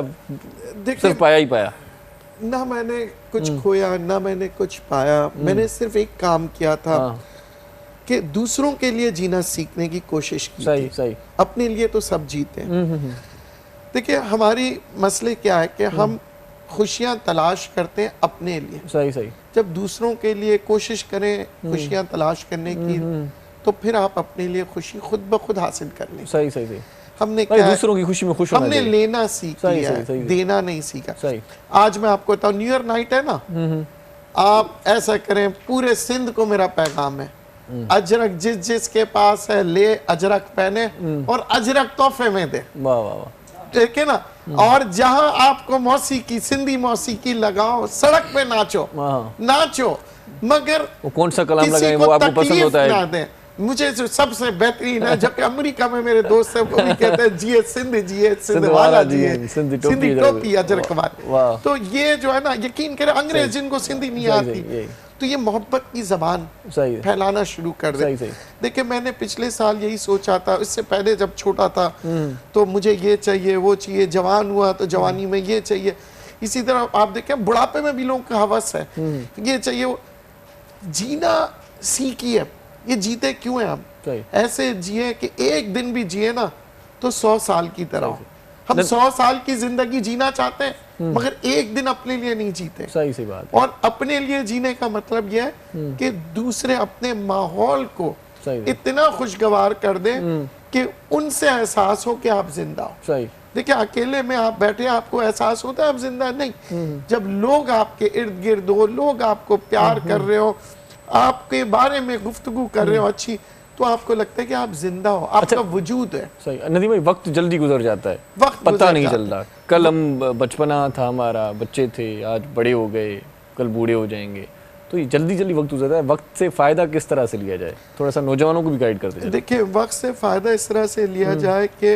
एक तो जो कोई गलतियां हो जाए ना उससे सीखें सही मैं बूढ़ों को भी कहता हूँ हम बड़े उम्र में मैं पहुंच चुका हूँ बुजुर्गी की उम्र में हूँ सीखता हूँ आज भी सही बच्चों से भी सीखता हूँ देखिए अगर आपने कोई नुकसान किया और उससे कुछ सीख लिया तो मैं समझता हूँ नुकसान नहीं है ये तो फ़ायदा हुआ फायदा हुआ आपने कुछ सीखा है सही ना सही मगर अगर नुकसान किया और कहा नहीं जी मैंने गलती नहीं की है फिर दोबारा नुकसान करें वो गलती है। सही सही तो मेरा यही पैगाम है नौजवानों को कि जिंदगी जियो जरूरी नहीं है कि तुमने पीएचडी किया हुआ हो जरूरी नहीं है कि तुम्हारे पास पराडो हो जरूरी नहीं है कि बहुत दौलत हो ये खुशी जो होती है छोटी छोटी चीज़ों में खुशियाँ तलाश छोटी करें छोटी खुद ही तलाश कर लें खुशियाँ आप देखें कि मैंने जैसे कि बताया ना आज रात आप निकले टॉफियां लेके निकले बंदूक की जगह टॉफियां लेके निकले टॉफियां देना शुरू करें वाह वाह लोगों को मोहब्बत है कोई ना कोई आप तोहफा देना सीखिए मसला ये है कि आजकल हालात ऐसे चल रहे हैं कोई टॉफी मतलब लेता ही नहीं है कहते पता नहीं क्या हो जाएगा अरे टॉफी नहीं तो अजरक तो सब लेते हैं वो जैसे बस स्टैंड पे या ट्रेनों में लिखा होता है कि किसी भी दूसरे मुसाफिर से कोई चीज लेकर ना खाएं तो ये सिलसिला चल रहा है देखिए मैं आपको बताऊं ये जो हीरो होते हैं इतबार खत्म हो गया ना मैं आपको बताऊं एक लड़की भी उस शख्स से मोहब्बत करेगी जो देखेगी कि एक नौजवान समझ लें अगर रली या कोई भी रजाई जाके गरीब के ऊपर बिछाता है सही सही तो आप मुझे बताएं लड़की तो लड़की लड़के हो आप आपको भी अच्छा लगेगा वो इंसान बिल्कुल सही बात तो मोहब्बत हीरो ये जो मोहब्बत की जबान होती है ना मोहब्बत छीनने से नहीं मिलती सही सही बंदूक की गोली से नहीं मिलती आई लव यू बोलने से नहीं सर मिलती। मोहब्बत तो ऐसी चीज है कि आप जानवरों से भी करें, वो भी दरवाजा छोड़ के नहीं जाते। बिल्कुल बिल्कुल सही आप कहा। उनको कहीं भी छोड़ के आए ना, फिर वापस आ अरे जाते हैं। जंगली जानवरों को आप खाना देना शुरू करें, सही। वो भी मोहब्बत। हम क्या है, नफरतों के अंदर हमने अपने आप को बंद कर दिया। सही सही और नफरत किसने फैलाया? सही। एक दूसरे से। क्यों? क्योंकि हमने एक दूसरे की कोताहियों को बता के अपने आप को बड़ा करना शुरू किया। सही सही। हम अपने आप को जिस दिन बड़ा करेंगे ना, तो फिर हम दूसरों की कोताही को नहीं, बल्कि दूसरों को अपने साथ लेके चलेंगे। सही सही सही। तो हमने यही है, ये गलत है, वो गलत है। दूसरों को साथ लेके चलें तो ये कॉलर को साथ लेके चलें। बिल्कुल, कॉलर को मैं चाहता हूँ ज्यादा से ज्यादा कॉल करें यार, ताकि जी, बातचीत अस्सलाम को वालेकुम। मजा आता है। हेलो, अस्सलाम वालेकुम सर। वालेकुम साईं, केर पिया ॻाल्हायो? अस्सलाम। ऐं शमस किंग थो ॻाल्हायां, अस्सलाम ख़ुशि आहियो? सॼो सही आहे? बिल्कुलु ठीकु ठाक, मौला जो करम साईं। प्रोग्राम ॾिसो पिया, छा चवणु चाहींदो शम्स साहब? साईं प्रोग्राम बहितरीन थो हले, असांजी दिलि ख़ुशि थी ॾाढी ॾिसी करे। वॾी महिरबानी साईं, लख थोरा तव्हांजा। भला ख़ुशि रखेव। इहो मंसूर सकीरानी साहब ते कॾहिं प्रोग्राम में घुरायो? ज़रूरु ज़रूरु, सकीरानी साहब थोरो मसरूफ़ हूंदो आहे, ॿ चारि भेरा हुनखे चयो आहे, पर पोइ हाणे जॾहिं टाइम ॾिए साईं अची चुको आहे ॿ चारि भेरा प्रोग्राम में। पाड़ेसिरी आहे साईं, कोटकपुर जा। जी साईं। तव्हांजा पाड़ेसिरी आहे साईं। अच्छा अच्छा अच्छा, माशाल्लाह। जा सही सही सही सही। अच्छा अच्छा अच्छा, प्रियालो साईं, माना वेझो ई आहे ख़ैरपुर में। जी साईं, जी बिल्कुलु। ठीकु आहे साईं, वॾी महिरबानी साईं, लख थोरा, तव्हां असांजे प्रोग्राम में टेलीफोन करे शामिल थिया आहियो। सो बात करे थे नदीम भाई कि कोताहियों को दूर करके, कोताहियों को दूर करें और कारोबार करते रहें। सही सही। कारोबार हमने क्या चीज बच्चों को भी खरीदना सिखाया, सही सही। बेचना नहीं सिखाया। सही सही। अब्बा ये खरीद लो, अब्बा वो खरीद लो। खरीद लेंगे जो है उसको बेचो, और अगर नहीं बेच रहे हो मुफ्त दे दो। सही सही। देना तो सिखाओ बच्चों को। यार अगर एक चीज पड़ी हुई अलमारियों में, आप देखिए हर घर में अलमारियों में कपड़े पड़े हुए, पहनता बंदा कितना है? 3 या 4 जोड़े, अलमारी में 20 जोड़े। दे दो यार गरीब को, नहीं गरीब को दे रहे हो, बेच दो, कुछ तो करो, मगर अलमारियों में मत रखो। कारोबारी बनो। देखिए मैं अक्सर कहता हूँ कि ये जो चीजें रखते हैं ना हम अपने लिए गुनाह कर रहे हैं। सही। हमने 10-10 जूते की जोड़ियां रख ली है। नहीं यार, ये आज नहीं कल पहनूंगा। कल किसने देखा? आज जो पहन रहे हो उसी को पहनो। दूसरे को या तो कबाड़ी को दे दो, गरीब को दे दो, ईदी को दे दो, किसी भी। जिसके पास ज्यादा जूते हैं तो हो सकता है उनको जूतों की जरूरत हो। जो चीज ज्यादा है सही। और बेचना सीखो। रली जो है हमारे यहाँ इतनी बनती है, यकीन करें अंग्रेज जो है ना, जब आप जाए किसी मुल्क में, वो कहते हैं यार वो आपका वो जो टुकड़े वाली जो रजाई, वो जो कम ब्लैंकेट है, वो हमारे लिए लेके आना। अच्छा अच्छा। और वो इतना पसंद करते हैं, कहते हैं ये 12 महीने इस्तेमाल होती है। सही। तो बहुत सी चीजें हम एक्सपोर्ट कर सकते हैं, हम मुल्क में अपने बेच सकते हैं। सही। पैसे कमाएं और पैसे संभालें। सही। पैसे कमाना जितना मुश्किल है उतना ही पैसे संभालना। सही। मगर कंजूस ना बने। सही। मैंने अक्सर लोगों को जब कहा है ना पैसे संभालो, कंजूस हो जाते। सही सही। सखी बने। ये नहीं, सखी बने। जब दोगे ना, देने वाले हाथ कभी खाली नहीं रहते। वाह वाह, देने वाले हाथ खाली नहीं जाते। सो न्याज़ साईं, तव्हां मूंखे इहो ॿुधायो त तव्हां जो स्टार्ट किथां आहे? माना इहो स्टेज खां शुरूआत कयव, सिखियव, पोइ फिल्मूं ठाहियव, या डायरेक्ट आओ कयव? न डायरेक्ट कोन कई थे। अॼुकल्ह हर माण्हू ईअं अचे थो न, अचानक ख़बर थी पए प्रोड्यूसर थी वियो। इहो वॾो फ़र्क़ु अची वियो आहे। असांजी मुंहिंजी फिल्म में जेके माण्हू कमु कनि था, उनखे हिकु ॿ रोल असां सुठो करायोसीं। पहिरीं फिल्म खां पोइ हिते कैमरा खणी पाण डायरेक्टर थी था वञनि। बहरहाल पोइ कमु कोन था करे सघनि। फिल्मी सहंदो केरु मयार आहे। उस्ताद मुंहिंजो उस्ताद आहे धागे, मुंहिंजो उस्ताद मरहूम अब्दुल वहीद शेख। अच्छा। उन जे हुन सां ठहे पई, उते असां हिकु ॿ एंट्री कईसीं, 2-3 फिल्मियूं हुन सां कयूंसीं। उन खां पोइ होरियां वरी माहौल ॾिठोसीं त कुझु डायरेक्टरनि वटि वियासीं त उहे वरी ईअं ई पिया कनि, असांखां पैसा वठनि पिया, भरियासीं पाण पैसा निकिरा अचनि। हाणे त उहे कसरा निकिरनि थियूं, सौदो थी वियो, वापारु थी वियो। जीअं साईं चयो त वापारु थियो। अॼुकल्ह डॉक्टर चवंदा आहिनि बाबा एॾी तालीम ते असां पढ़ाईअ ते एॾो ख़र्चु कयो आहे त ज़ाहिर आहे मरीज़ 25 लख भरे नौकिरी वरिती आहे, त असांजो इहो ई कमु आहे। असां बि रुपया ॾेई करे आया आहियूं। त बहरहाल असां बि शौक़ु पूरो कयूं था, एॾी हुननि सां कोन था कयूं, पर क़दुरु कयूं था। जेको माहौल अचे थो, जेको उमेद खणी अचे थो, उनखे मायूस कोन था कयूं। ईअं कोन था कयूं त हिकिड़ो माण्हू आयो, मूंखे चानस ॾे, मां 5000 ॾियां थो, ईअं उनजा ॿिए खां वठी उनखे कटियूं कोन था। हुनजी इज़त था कयूं, उनखे हलायूं था। पाण उनजा पंहिंजा पेर आहिनि, घणा माण्हू चवंदा आहिनि भला असां जो हाणे कमु कयूं था त पैसा मिलंदा असांखे अॻिते, पोइ असां हे त ॿुधाईंदा आहियूं बाबा सिंध चैनल आहे मथे चैनल पैसा हेॾे मिलंदव हिते भरियो हिते सिखो। सही सही। अच्छा हिकिड़े ॾींहुं इहा दिलि बि ख़ुशि थी त ईअं बि असांजी उमेदु वधी त हिकिड़ो माण्हू आयो, मां हमटीअ ते वियोसि AR ते वियोसि, मूंखे चयूं 50,000 ॾे, मां त पोइ कमु कयूं पर पैसा वापसि न ॾींदासीं। अच्छा पोइ चयूं त सिखियल आहीं, चई न, चई पोइ पाड़े में को फिल्म ठाहे थो, चई हा नियाज़ मार ठाहींदा, चई पोइ उन वटि वञी सिखी अचो। अच्छा अच्छा यार शुक्र अल्हम्दुलिल्लाह जो माण्हू असां ॾे मोटी अचनि था सिखण जे लाइ। सही सही। छो त जाइल माण्हू हिते त कमु कोन करे सही सही सही। असां वटि अचे थो पोइ हेॾो बीठो 2-4 फिल्मी कयूं, पोइ कुझु माण्हू निकिरी बि आया आहिनि, कमु कनि था, कोशिशि में हर को लॻो पियो आहे। तव्हां भला पंहिंजी फिल्म में सफ़ा टको कंहिंखे ॾियो ई कोन या कंहिं सीनियर अदाकार घुराईंदा आहियूं ईअं न? हा हा, छो पंहिंजो काफ़ी जेके बि असांजा सुठा करेक्टर आहिनि, सुठी लेडीज़ आहे, उहा घुराईंदा आहियूं, सुठो करेक्टर विच ते रखंदा आहियूं। फिल्म हलंदी त तॾहिं न, जॾहिं को सुठो माहौल हूंदो, सुठी कहाणी हूंदी, सुठो लाइनअप हूंदो। ईअं त हाणे भला लईअ मूं लठ भॻी हलोड़े में ईअं त पोइ न ठहंदी कमु। लाज़मी का सुठी शइ ॾियूं था, माण्हुनि खे पसंदि अचे थी, इन जे करे क़दुरु बि थिए थो ऐं हिन महिल ते कमु कयूं पिया था। वाह वाह जी। हाफ़िज़ ज़ैनुल आबिदीन साहिब सां मुख़ातिब थियणु चाहे थो, सो हुनखे भली कार चऊं था। अस्सलाम वालेकुम। वालेकुम बाबा, कीअं आहियो? ठीकु आहियो? अल्लाह जा करम लॻत आहिनि, तव्हां ॿुधायो कीअं आहियो? ठीकु आहियो? असीं बिल्कुलु ठीकु ठाक आहियूं, असां ते भला जो करम आहे। छा चवणु चाहींदो? जवान जो प्रोग्राम इलाही सुठो हलंदो आहे, मां रोज़ ॾिसंदो आहियां शौक़ सां। ऐं अॼु जीअं नए साल जो त्योहार कराए रहिया आहियो त उन हिसाब सां मां चवंदमि त नओं साल, पहिरियों साल में त असां इलाही माना कोरोना वायरस अची वियो, पहिरियों साल सही न गुज़रियो। हाणे जेको नओं साल ईंदो, उमेद कयूं था त नए साल में सभु सच ॻाल्हाईंदासीं ऐं पंहिंजे साल खे साबित सही नमूने सां साबित कंदासीं। सही सही सही, इहा भली ॻाल्हि, सच ॻाल्हाइणु घुरिजे। ॿियो छा छा कंदो? जी जी बिल्कुलु। ऐं हा, ऐं मां गानो ॿुधाइणु चाहींदुमि। हा ॿुधायो ॿुधायो ॿुधायो भले।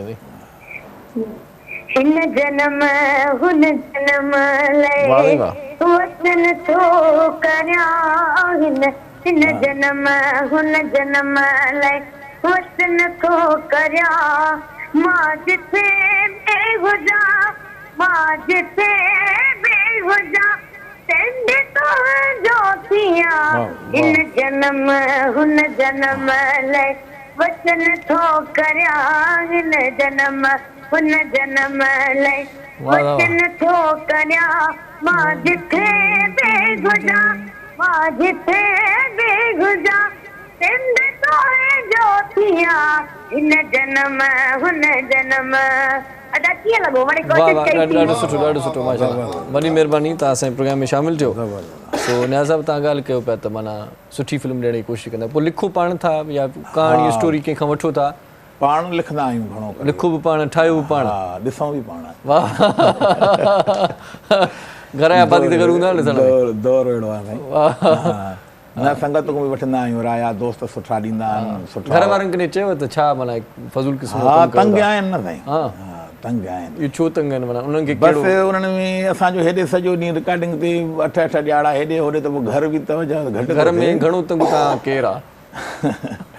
अमड़ थोरो गुस्सो कंदी आहे। अच्छा, माशाअल्लाह। हा, बाक़ी हाणे अमड़ जो गुस्सो अखियुनि ते, उहो त पोइ वरी हुन मां मोहबत मिलंदी आहे, हुन पेने पवंदा आहिनि। पचड़ा छा चवंदा आहिनि? घरवारी छा चवंदी आहे? हा, उहा बि चए थी छॾियो त हाणे मथो ख़राबु थियो, पिछाड़ी त कॾहिं ईअं न चयो अथई त तव्हां फिल्मुनि में हीरो थी अचो था? कॾहिं साड़ो कयो अथई भला कंहिं छोकिरी तां ॾिसी करे? हा, बसि मिड़ई को ख़राबु कंदो त पोइ चवंदी आहे बसि हाणे जीअं वञी करे छा कंदासीं। अच्छा, उहो गाना चवंदा ईअं न आहे, चई तबियत सही अथव, तबियत सही अथव।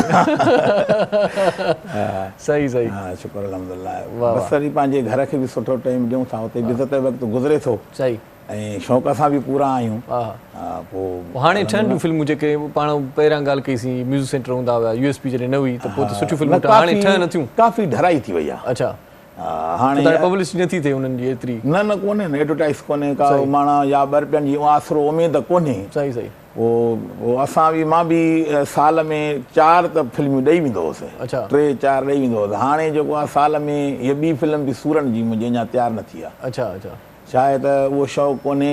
ॿियो हे कोरोना वायरस अची वई, माण्हू वटि पैसो कोन्हे, खाइण लाइ कोन्हे, शौक़ जे लाइ काॾो हाणे। सही सही। पोइ जो हाणे वरी कुझु ढराई थी आहे त वरी कुझु दोस्त आया, बाबा हाणे शौक़ु कयूं। पोइ हूअं फिल्म हिकिड़े महीने में तयारु करे वेंदा हुआसीं, मिसाल त हाणे 3-4 महीना लॻी विया आहिनि त मस वञी कुझु रिकॉर्डिंग थी आहे, कुझु अञा रहियल सही, सही, हा बाक़ी ॾिसूं था हिकु फेराए पंहिंजे माहौल में दादूअ में काफ़ी फिल्मियूं ठहंदियूं, उन बि इलाही घटि था, या शादात कोट कंबर ॾींदो हो, या शिकारपुर में काफ़ी ठहंदियूं असांजा दोस्त। मां त गड़ियासीन में रहंदो आहियां, मुंहिंजी टीम अलॻि आहे, मुंहिंजी टीम जेका आहे उहा मज़बूत आहे। सही सही, पोइ तव्हांजी पूरी टीम पंहिंजी आहे, कैमरा वग़ैरह या उहो बि सॼो सिस्टम न उहो किराए ते कंदा आहियूं, हाणे कैमरा असांजे दोस्त खे उनखे पंहिंजो किरायो ॾींदा आहियूं। इहो हिकिड़ी फिल्म ठाहे उन जो नालो बि रखो किराए जो कातिल। किराए जो कातिल आहे, इहा ॻाल्हि सही आहे। फिल्मियूं असां ॾाढियूं सुठियूं नवां नवां नालनि सां ठाहीसीं, बगू व्याजखोर ठाहीसीं, रत जो दरिया ठाहीसीं, सत खून, अच्छा अहिड़ा ख़ौफ़नाक नाला ॾिनासीं। इहो नालो ख़ौफ़नाक हुजणु छो ज़रूरी आहे? उहो माण्हुनि खे नाले ते शिक थी थिए न, ॼट माण्हू जेके आहिनि घणो इन शइ खे ॾिसनि माहौल खे, ऐं घणा माण्हू त चवंदा यार तव्हांजा माण्हू जेको आहे पंहिंजो फिल्म ॾिसी धाड़ेल था थी वञनि। अच्छा, इन ते पाण ॻाल्हायूं था कॉलर पे। हा भले, अस्सलाम वालेकुम। हेलो जी, केरु बिल्कुलु ठीकु ठाक, केरु पिया ॻाल्हायो? इकरा भी ॻाल्हायां बदीन खां। जी इकरा, कीअं आहियो? ठीकु आहियो? हा अल्हम्दुलिल्लाह ठीकु आहियूं। ऐं तव्हांजे प्रोग्राम ॾिसूं पिया इलाही। माशाल्लाह माशाल्लाह। छा चवणु चाहींदो, छा सुठो लॻो तव्हांखे प्रोग्राम में? प्रोग्राम सुठो पिया रहियो, ॾिसंदा आहियूं, डेली ॾिसंदा आहियूं, पर शामिल तव्हांजी कॉल लॻंदी कोन्हे। अच्छा अच्छा, अॼु लॻी वई तव्हांजी कॉल? माशाल्लाह, अॼु माना आख़िर में, साल जे आख़िर में लॻी वई तव्हांजी कॉल। हा, को कुझु ॿुधाइणु चाहींदो, कुझु चवणु चाहींदो? पोइट्री ॿुधाईंदसि। जी ॿुधायो ॿुधायो। जिंदगी के फलसफे जो कितने अजीब हैं, शामें कटती नहीं और साल गुजर जाते हैं। बस बताइए असीं तव्हांजी आवाज़ में कलाम था ॿुधणु चाहियूं। जी जी जी, ज़रूरु ज़रूरु। मां वरी ॿिए भेरे तव्हांखे कलाम ॿुधाईंदुमि। अॼु आसिफ़ साहिब सां गॾु आहे, इनशाला ॿिए भेरे तव्हांखे ज़रूरु कलाम ॿुधाईंदुसि। सो साईं इहा ॻाल्हि पिया कईसीं त माण्हू चवंदा आहिनि, वाक़ई चवंदा आहिनि, तव्हांजूं फिल्मूं ॾिसी करे ईअं धाड़ियल थी वेंदा आहियूं। छो भला अहिड़ा सीन, भला इहो ॾाढिया ॻाल्हाइण वारा, बंदूकनि वारा, इहे छो भरींदा आहियो? छो था रखो इन्हनि मां माण्हुनि जो माहौल? इहो मुंहिंजो बि सुवालु आहे, छो था रखो? हा माण्हू साईं अॼुकल्ह जेको घरों निकिरी थो अचे थो, माहौल अहिड़ो थी वियो आहे त मां बि एक्टर थियां पर धाड़ियल थियां। अच्छा, पोइ कोशिशि कंदा आहियूं असां, ॿियो जवाबु त कोन था हुनखे ॾेई सघूं, छो त असांजी बि मजबूरी आहे। ॿ रुपया मिलंदा त छोकिरे खे बीहारींदासीं, हिकु जाइ ते 4 बीहारींदासीं, भर्थी कंदासीं त डोनी छंडी जी फिल्म ठहंदी। हितां 2 रुपयनि ते वॾो ज़ोर आहे, ज़ोर आहे अॼुकल्ह ताईं, हर डायरेक्टर मजबूर आहे, मां न आहियां। पर असां ॿियूं शयूं बि सुठियूं ॾींदा आहियूं। अच्छा, असां चवंदा आहियूं तव्हां सिर्फ़ु धाड़ेल खे न ॾिसो, असांजी ॿीअ महिनत खे बि ॾिसो। सही सही, उन ते बि नज़र त कयो न, सिर्फ़ु तव्हां ॾिसो था त धाड़ेल, बसि धाड़ेल न ॾिसो, ॿी जेके हुन में क्वालिटियूं रखूं था, ॿियूं शयूं रखूं था, काफ़ी हुन में असां पीउ माउ जो कैरेक्टर रखूं था, मंगेंदे जो कैरेक्टर रखूं था। ॿियो छा माना सुठो ॾींदा आहियो? माना इहो जेको ॿुधायो था इहो ई हूंदो आहे? इहो ई हूंदो आहे न, माहौल कहाणी सुठी ॾींदा आहियूं, उहा ॾिसो। कैरेक्टर पुराड़ो था ॾियूं, उहो पंहिंजी महिनत औलाद जे लाइ कीअं थो करे। कैरेक्टर त इहे अॼु हूअं दौर में त इहे था हलनि, धाड़ेल, पुलिस। हाणे हिकिड़ी व्याजनि वारी फिल्म तव्हां ॿुधाई, बगन व्याजी, छा? बगू व्याजी। बगू व्याजी, सो इहा फिल्म तव्हां ठाही, ॾाढो सुठो कमु इहो तव्हां कयो, त व्याजनि जे ख़िलाफ़ हुई आहे। हा ख़िलाफ़, पोइ हिनजी तव्हांखे एप्रिसिएशन मिली, माण्हुनि तव्हांजी तारीफ़ कई, पुलिस साथ ॾिनो तव्हांजो, ॿुधो आहे? हा, जेको आहे त उतां उन ते थोरो माण्हुनि एतिराज़ु कयो। अच्छा, हा, उन में हिकिड़ो डायलॉग हूंदो हुयो, मां आहियां, कैरेक्टर बि मुंहिंजो हुयो। अच्छा, हुन में डायलॉग हुयो, मां आहियां बगू व्याजखोर, न कस खावां न तरस खावां, उअं ई ॿुधायो जीअं फिल्म ॿुधायां। हा, उअं ई ख़बर पए त माना ईअं बगू व्याजखोर हिते मौजूदु आहे। मौजूदु आहे।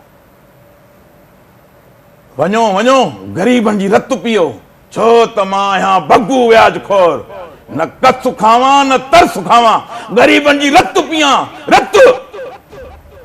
पोइ इन ते माण्हुनि कुझु एतिराज़ बि कया, कुझु पोइ वरी शिकायत आयूं त असां, मां चयो भाउ असांजे एसपी साहिब ते मतलब नासिर आफ्ताब, उहो थो ठाराए।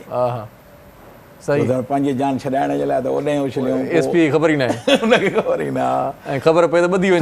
पाण न उन बि पाण बि वॾो इश्तिहार हणाए छॾियो। अच्छा, व्याजखोरनि जे लाइ वॾो इश्तिहार हणाए। सही, उन मां माना तव्हां मुतासिर थी करे फिल्म? हा, पोइ उन जे हिसाब सां। सही, बहरहाल उते कुल पाड़े जा माण्हू आहिनि न, त बहरहाल मोचण जे लाइ त हुयासीं, छो त वॾो पर्दो ख़्वार पिया कयूं, ग़रीबनि खे मारियूं पिया, उन्हनि जे घरनि ते कब्ज़ा पिया कयूं, सरेआम रिकॉर्डिंग पिया कयूं, त माण्हुनि खे एतिरा थिए पियो। सही सही सही, पर पोइ इज़त बची वई फिल्म। व्याजी ने कब्ज़ाखोर सिधो संग वॾो सही ज़ुल्म बि कनि था व्याजखोर, छॾनि बि कोन था। अलाह उन्हनि खे पुॼे, पाण नथा पुॼी सघूं, वधीक त अलाह हिदायत करे। हा, नंढी साई वठूं था नाज़रीन, तव्हां सां गॾु रहिजो, ॾिसंदा रहिजो पंहिंजो प्रोग्राम सलाम सिंध। मुंहिंजे सिंध खे सलाम सलाम सिंध, मुंहिंजे सिंध खे सलाम सलाम सिंध। जी welcome back after commercial break मोटी आयासीं तव्हांजी ख़िदमत में ऐं हिन लम्हे दिलि चयो थी तव्हांखे हिकिड़ो सुठो कलाम ॿुधायूं जेके असांजा सिंधी मारू माण्हू आहिनि जेके सुठा माण्हू आहिनि जेके भला माण्हू आहिनि जेकी नेक नियत माण्हू आहिनि जेकी दिलनि जा पाक माण्हू आहिनि सो उन्हनि जे लाइ हिकिड़ो सुठो कलाम आसिफ मीरानी साहिब जे आवाज़ में ॿुधूं था पोइ गॾी सॼी ॿुधूं सर क्या ख़्याल है हिकु अच्छा सॉन्ग सुन लेते हैं फिर गुफ्तगू कंटिन्यू करते हैं आसिफ वाह वाह कयो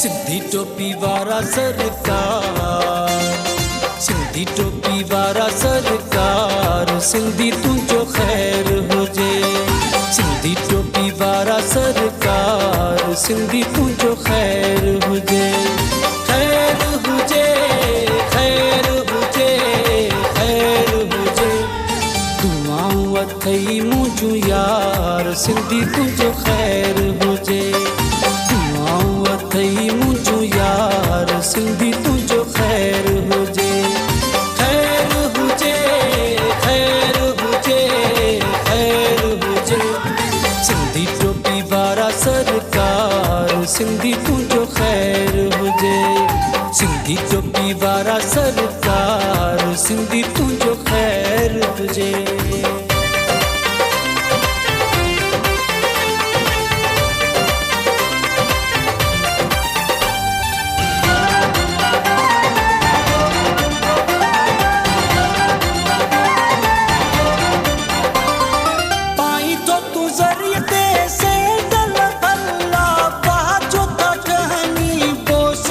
शमला दोस की जा शमला सिंधी वासिंदी वासिंदी पाई तो तू जरिए से डल भला वाह जो टहनी दोस की जा शमला दोस की जा शमला शह पर वासिंदी शह पर तुझा तलवार सिंधी तुझो खैर हुजे शह पर तुझा तलवार सिंधी तुझो खैर हुजे खैर हुजे खैर हुजे खैर हुजे सिंधी टोपी वारा सरकार सिंधी तुझो खैर हुजे सिंधी टोपी वारा सरकार सिंधी तुझो खैर हुजे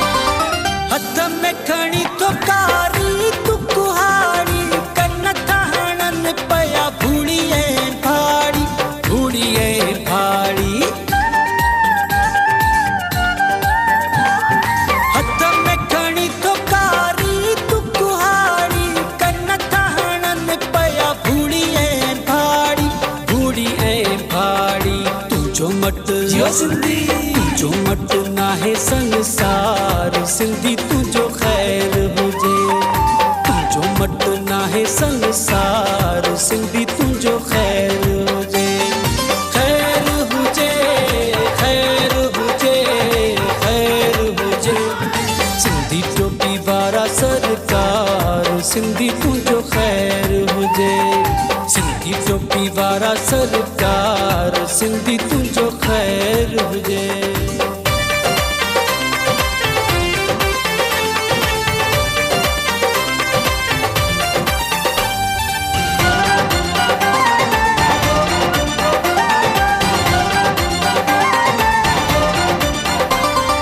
नाज़ आहे मूंखे तुंहिंजी ताक़त ते ख़ुशि थो रहां मां तुंहिंजी हिम्मत ते सिंधी वासिंदी वासिंदी नाज़ आहे मूंखे तुंहिंजी ताक़त ते ख़ुशि थो रहां मां तुंहिंजी हिम्मत ते करी थो वासिंदी करी थो सिंध सां प्यार सिंधी तुंहिंजो खैर हुजे करी थो सिंध सां प्यार सिंधी तुंहिंजो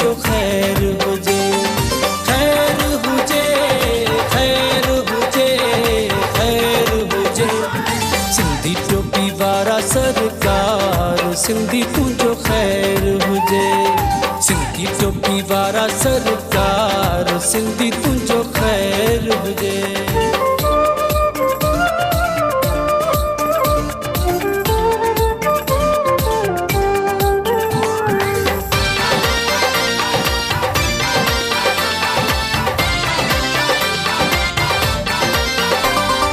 सदाई हुजन शल रब जूं छाऊं कबराणी तोखे करे तो दुआऊं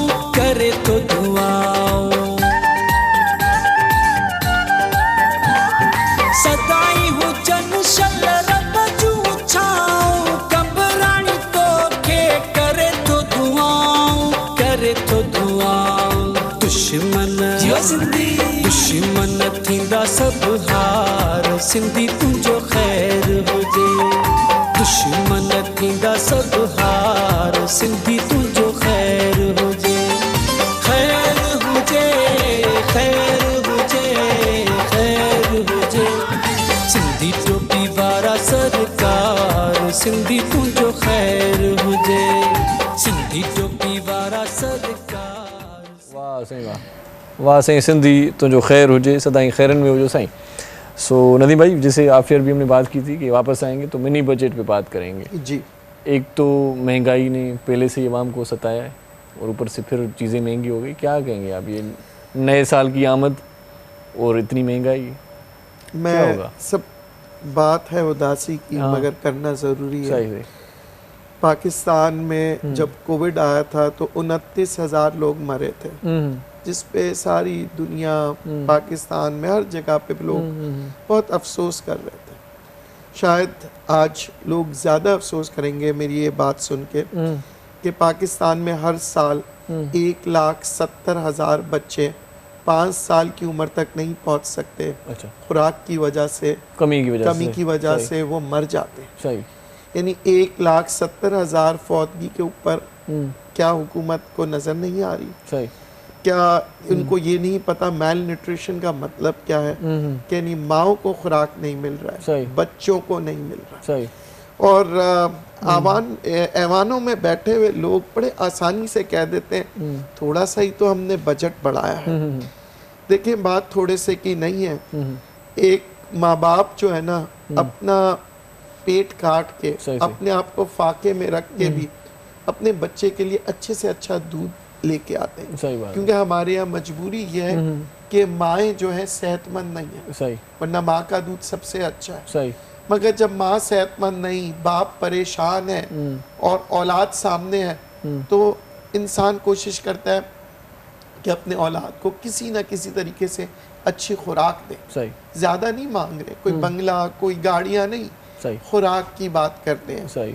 दूध के ऊपर टैक्स लगा देना दुनिया में कहीं नहीं है, दुनिया में कहीं नहीं है। मैं आज आपको बता दूं बाकी दवाइयों के ऊपर टैक्स दुनिया में कहीं नहीं है। सही। हमारे यहाँ टैक्स देखिए टैक्स से मुल्क चलता है मानता हूँ मगर किस कहते हैं ना किसी के मौत पे या किसी के जनाजे का खाना खा के खुशी नहीं होती। सही बात है। तो बात यह है कि आपने खाने पीने की हर चीज पे बेकरी आइटम क्या होता है डबल रोटी।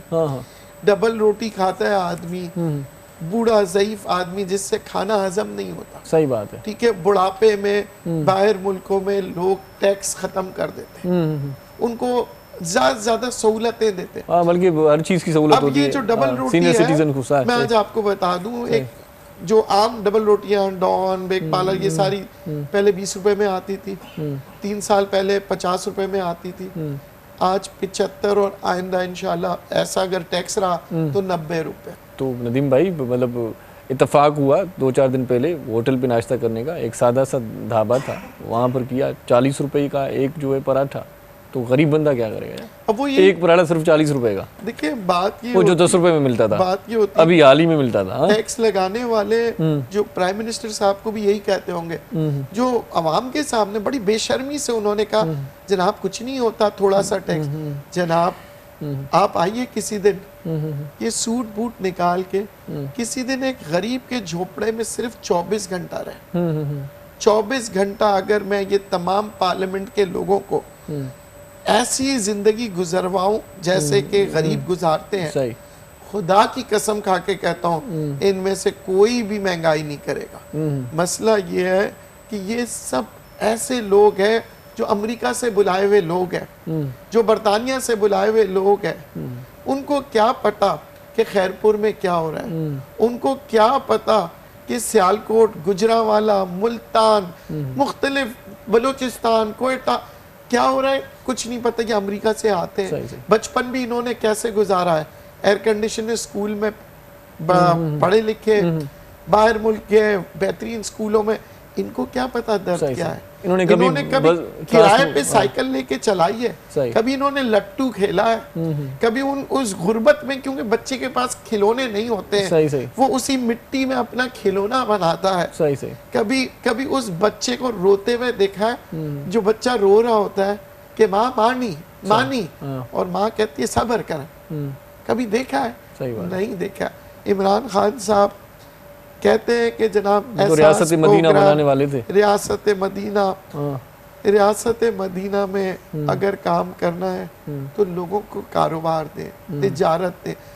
भीख मांगना किसी को अच्छा नहीं लगता। मैं कहता हूँ बंद कर दें वो जगहें जहाँ पे खैरात देती हैं, और उन्हीं जगहों को कारखाने बना दें, उन्हीं जगहों को स्कूल बना दें, उन्हीं जगहों को ऐसी चीज बनाएं कि बच्चों को पास एक हुनर हो। देखिए, हम गुर्बत खत्म करना सिर्फ एक अच्छे निज़ाम से आ सकता है। मैंने कहा कि जरूरी नहीं है कि हर इंसान पढ़ा लिखा हो, जरूरी नहीं है कि हर इंसान गाने वाला हो, जरूरी नहीं है हर इंसान इकोनॉमिस्ट हो, हर इंसान में कोई ना कोई स्किल होती है। हर इंसान में अल्लाह पाक ने कोई ना कोई हुनर दिया। उस हुनर को निखारना, उसको बनाना, वो देखिए किसके हाथ में होता है। प्रोड्यूसर के हाथ में क्या है? Hero banana. डायरेक्टर क्या है? हीरो बनाता है, फिल्म बनाता है। सियासतदान क्या है? मुल्क बनाते हैं। साइंसदान क्या है? चीजें इजाद करते हैं। हम एंकर होस्ट क्या है? हम लोगों को एक मंजरनामा, एक मंजर दिखाते हैं, हालात के बारे में बता रहे होते हैं। तो गुजारिश ये है कि अब बजट के ऊपर, ये तो खाने पीने की बात आ रही। दूसरी, आपको याद होगा कि दुनिया भर में सब कहते थे टेक्नोलॉजी की तरफ जाओ। आज बड़े फख्र से यही मिनिस्टर साहब कह रहे हैं हमारी आईटी एक्सपोर्ट कर रही है जनाब, ये शौकत तरीन साहब कह रहे हैं। मगर जनाब अब क्या कर रहे हैं आप? क्या नई आने वाली जो आईटी के एक्सपर्ट है उनको खत्म कर रहे हैं? क्यों? लैपटॉप महंगा कर दो, अच्छा कंप्यूटर महंगे कर दो, तो क्या होगा? तो महंगे हो गए, मोबाइल महंगे हो गए। अब वो नए चले मोबाइल तो देखे जायज है $200 के ऊपर अगर कोई इंपोर्ट कर रहा है तो सही है। जैसे मर्सिडीज $200 बहुत होते हैं भाई। अगर 36,000 रुपए के ऊपर, 40,000 से ऊपर का मोबाइल है, उस पे टैक्स दो। लेकिन बेचारा किसान कहाँ जाए, खाद भी महंगी हो गई। अब ये सब चीजों के ऊपर हम आते थे कि जो जायज है, हम भी कहते हैं जायज है। $200 के मोबाइल का हमें जरूरत नहीं है, 25-30 हजार रुपए वाला मोबाइल भी हमारे काम आता है, ठीक है ना जी। मगर ये है कंप्यूटर। कंप्यूटर लोगों को अपना, जैसे कहते हैं, कारोबार करने के तरीके बता रही होती है। आप उस कंप्यूटर को महंगा कर दिया। बुजुर्गों का जो डबल रोटी, जिनके पास दांत नहीं है, ठीक है ना, वो डबल रोटी कहाँ से खाएंगे? आपने कहा नहीं जी, ये कोई अय्याशी के सामान नहीं है। सही। डबल रोटी, पापा, बिस्किट, ये गरीब आदमी जो पापे चाय में पीता वो नहीं करनी चाहिए, अपनी पेट भरने के लिए करता। अच्छा, इनके ऊपर नहीं करनी चाहिए। फिर आप बात करें टैक्स के ऊपर, आप क्या समझते हैं कि आप जितने टैक्स लगा दें, एक सरमायाकार या कारोबारी हजरात, वो कहता है मैंने टेक्सटाइल मिल लगानी है, एक्सपोर्ट कर रहा हूँ, नहीं सरकार के खाते में पैसा दो, फिर इंतजार करो रिफंड का, जब तक तो कारोबार ही नहीं होगा। और उधार मांगने जाता है तो शरई सूद बढ़ा देंगे, क्योंकि आपने स्टेट बैंक के गवर्नर को बादशाह बना दिया। वो एक बादशाह है, बादशाह ने सोचा कि नहीं जी मेरा तरीका सही है। अब उसने उठा के शरई सूद को 16% कर दिया। उसको पूछने वाला कौन होगा? कौन होगा? 16%, 14%, 12%। जनाब, ये टीम होती है, स्टेट बैंक जो होती है बाकायदा एक टीम के साथ काम करती है, हुकूमत के साथ काम करती है महंगाई को रोकने का। कब हमें रुपया छापना है, कब नहीं, हर चीज मिल्की होता है, एक आदमी को बादशाह ना बना। सही। तो अब ये सारी, मैं आम जबान में आप लोगों को बजट समझा रहा हूँ, ये नहीं है कि इकोनॉमिस्ट की तरह लंबे चौड़े अल्फाज इस्तेमाल करके मैं आम बातें बता रहा हूँ जो समझ में आए, जो समझ में आ रहे। और मैं आपको बता दूं, जो इस बजट का साथ देगा ना, उसकी अच्छाई में भी उसका है और बुराई में। बाद में ये ना कहें कि जो पार्टियां हैं ना जनाब, हमने तो सिर्फ मजबूरी के तहत हुकूमत के साथ हाथ मिलाया था, फिर ना आए, बल्कि फिर इलेक्शन के टाइम ना आए कि जनाब हम मजबूर थे। सही। आज बजट से मुखर जाओ, बोलो महंगाई नहीं है, तब हम समझेंगे। मगर मीठा मीठा मेरा वजारतें ले लो, हुकूमत बात करते हैं, एक वक्फा ले लेते हैं। नड़ी साई वठो ता नाज़रीन, ता सां गॾु रहिजो, ॾिसंदा रहिजो पंहिंजो प्रोग्राम आहे तव्हांजो सलाम सिंध। मुंहिंजी सिंध खे सलाम सलाम सिंध, मुंहिंजी सिंध खे सलाम सलाम सिंध। सभिनी सिंधड़नि खे वरी हिकु भेरो ॿीहर पंहिंजे प्रोग्राम सलाम सिंध में भलीकार चऊं था। आख़िरी लम्हा आहिनि प्रोग्राम जा, ऐं अॼु वरी कुझु ई लम्हा बचिया आहिनि, बल्कि कुझु ई कलाक बचिया आहिनि। नए साल खे बि अलविदा कंदासीं सांझी धारे। सो अॼु जेकॾहिं का ॻाल्हि दिलि जी आहे शेयर करणु चाहियो था त टेलीफोन ज़रूरु कजो, आख़िरी लम्हनि में असां सां शामिलु थिजो। यादगार प्रोग्राम हूंदो त तव्हां असांजे आख़िरी प्रोग्राम में नए साल खे जॾहिं असां भलीकार करे रहिया हुआसीं त उन प्रोग्राम में तव्हां शामिलु हुआ। सो नदीम भाई बात कर रहे थे बजट की जी, तो एक तो महंगाई जी, ऊपर से ये बजट जी, तो उसके बाद अब क्या सूरत हाल दिख रहे हैं खान साहब की? कोई मतलब टफ टाइम कोई इनको मिलने वाला है या नहीं? अवामी रद्द-ए-अमल भी नहीं आता है, एक तो अवाम सुस्त हो गई है, इस पर भी थोड़ी सी बात हो जाए आज, अपनी कमी कोताही पे भी बात हो जाए। कुछ भी नहीं करते, कुछ भी मतलब मसलत हो जाता है हम पे, लेकिन कुछ भी नहीं करते, हम अपना रिएक्ट नहीं करते, क्यों? देखिए, एक तो रोज़ाना हम दर्द सहते हैं। हाँ, अब तो आदत सी हो गई है दर्द सहने की। अब क्या है कि अवाम भी अब मेरे ख्याल से इतनी थक चुकी है और इतनी कमज़ोर हो चुकी है कि बाहर आते हुए डरते हैं। इन्होंने कमज़ोर कर दिया अवाम को। मगर याद रखिएगा, किसी को दीवार से ना लगाएं। सही। अगर दीवार से लगाएंगे ना तो धमाका होगा, वो दीवार टूट जाएगी। सही। क्योंकि हर जुल्म की इंतहा होती है। बात हम मिनी बजट की कर रहे हैं, खाने पीने के अलावा दवाइयों के जो रॉ मटेरियल होता है जिससे दवाइयाँ बनती है, सही, उसके ऊपर अगर आप टैक्स लगाएंगे तो क्या दवाई बनाने वाले कंपनियां जो है अपने जेब से देंगे? जाहिर है वो भी आवाम से लेंगे। सही। तो खाने को नहीं, दवाई नहीं, और हमारे मिनिस्टर साहब समझ में नहीं आ रहा। मेरे ख्याल से देखिए, कहते हैं ना, शाह से ज़्यादा शाह के वफादार। सही। तो इमरान खान साहब के जो सबसे बड़े दुश्मन है वो उनके साथी है। क्या वो ये नहीं कह सकते कि जनाब इस तरह से हम टैक्स लेंगे तो लोग बर्बाद हो जाएंगे? सही सही। मगर ये कह देना कि जनाब कोई बात नहीं है, आप आइए, और आपने उनका वो लहजा देखा, 12 अरब रुपए का टैक्स क्या हो जाता है इसमें? लहजा देखा आपने क्या हो जाता है? जनाब किसी गरीब को 100 रुपया दे दो, 100 रुपये से बहुत कुछ बदल जाता है। सही। 10 रुपए की रोटी होती थी, अब तो वो भी दस्तयाब नहीं। वरना मैं कहता 10 रुपए की एक रोटी दे दो, प्यासे से एक घूंट पानी का दे दो, वो बहुत है। सही।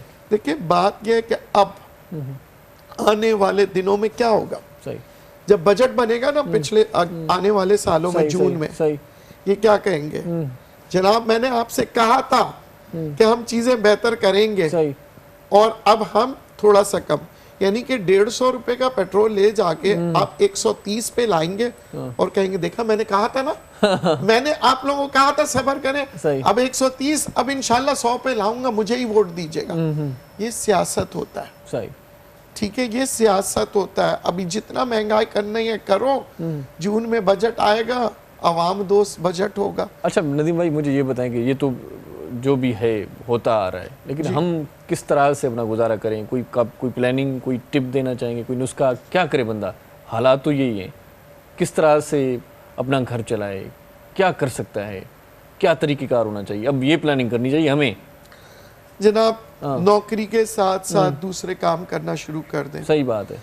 और दूसरा काम वो करें जिसमें आपको शौक है, सही, या जो आपके अरमान थे।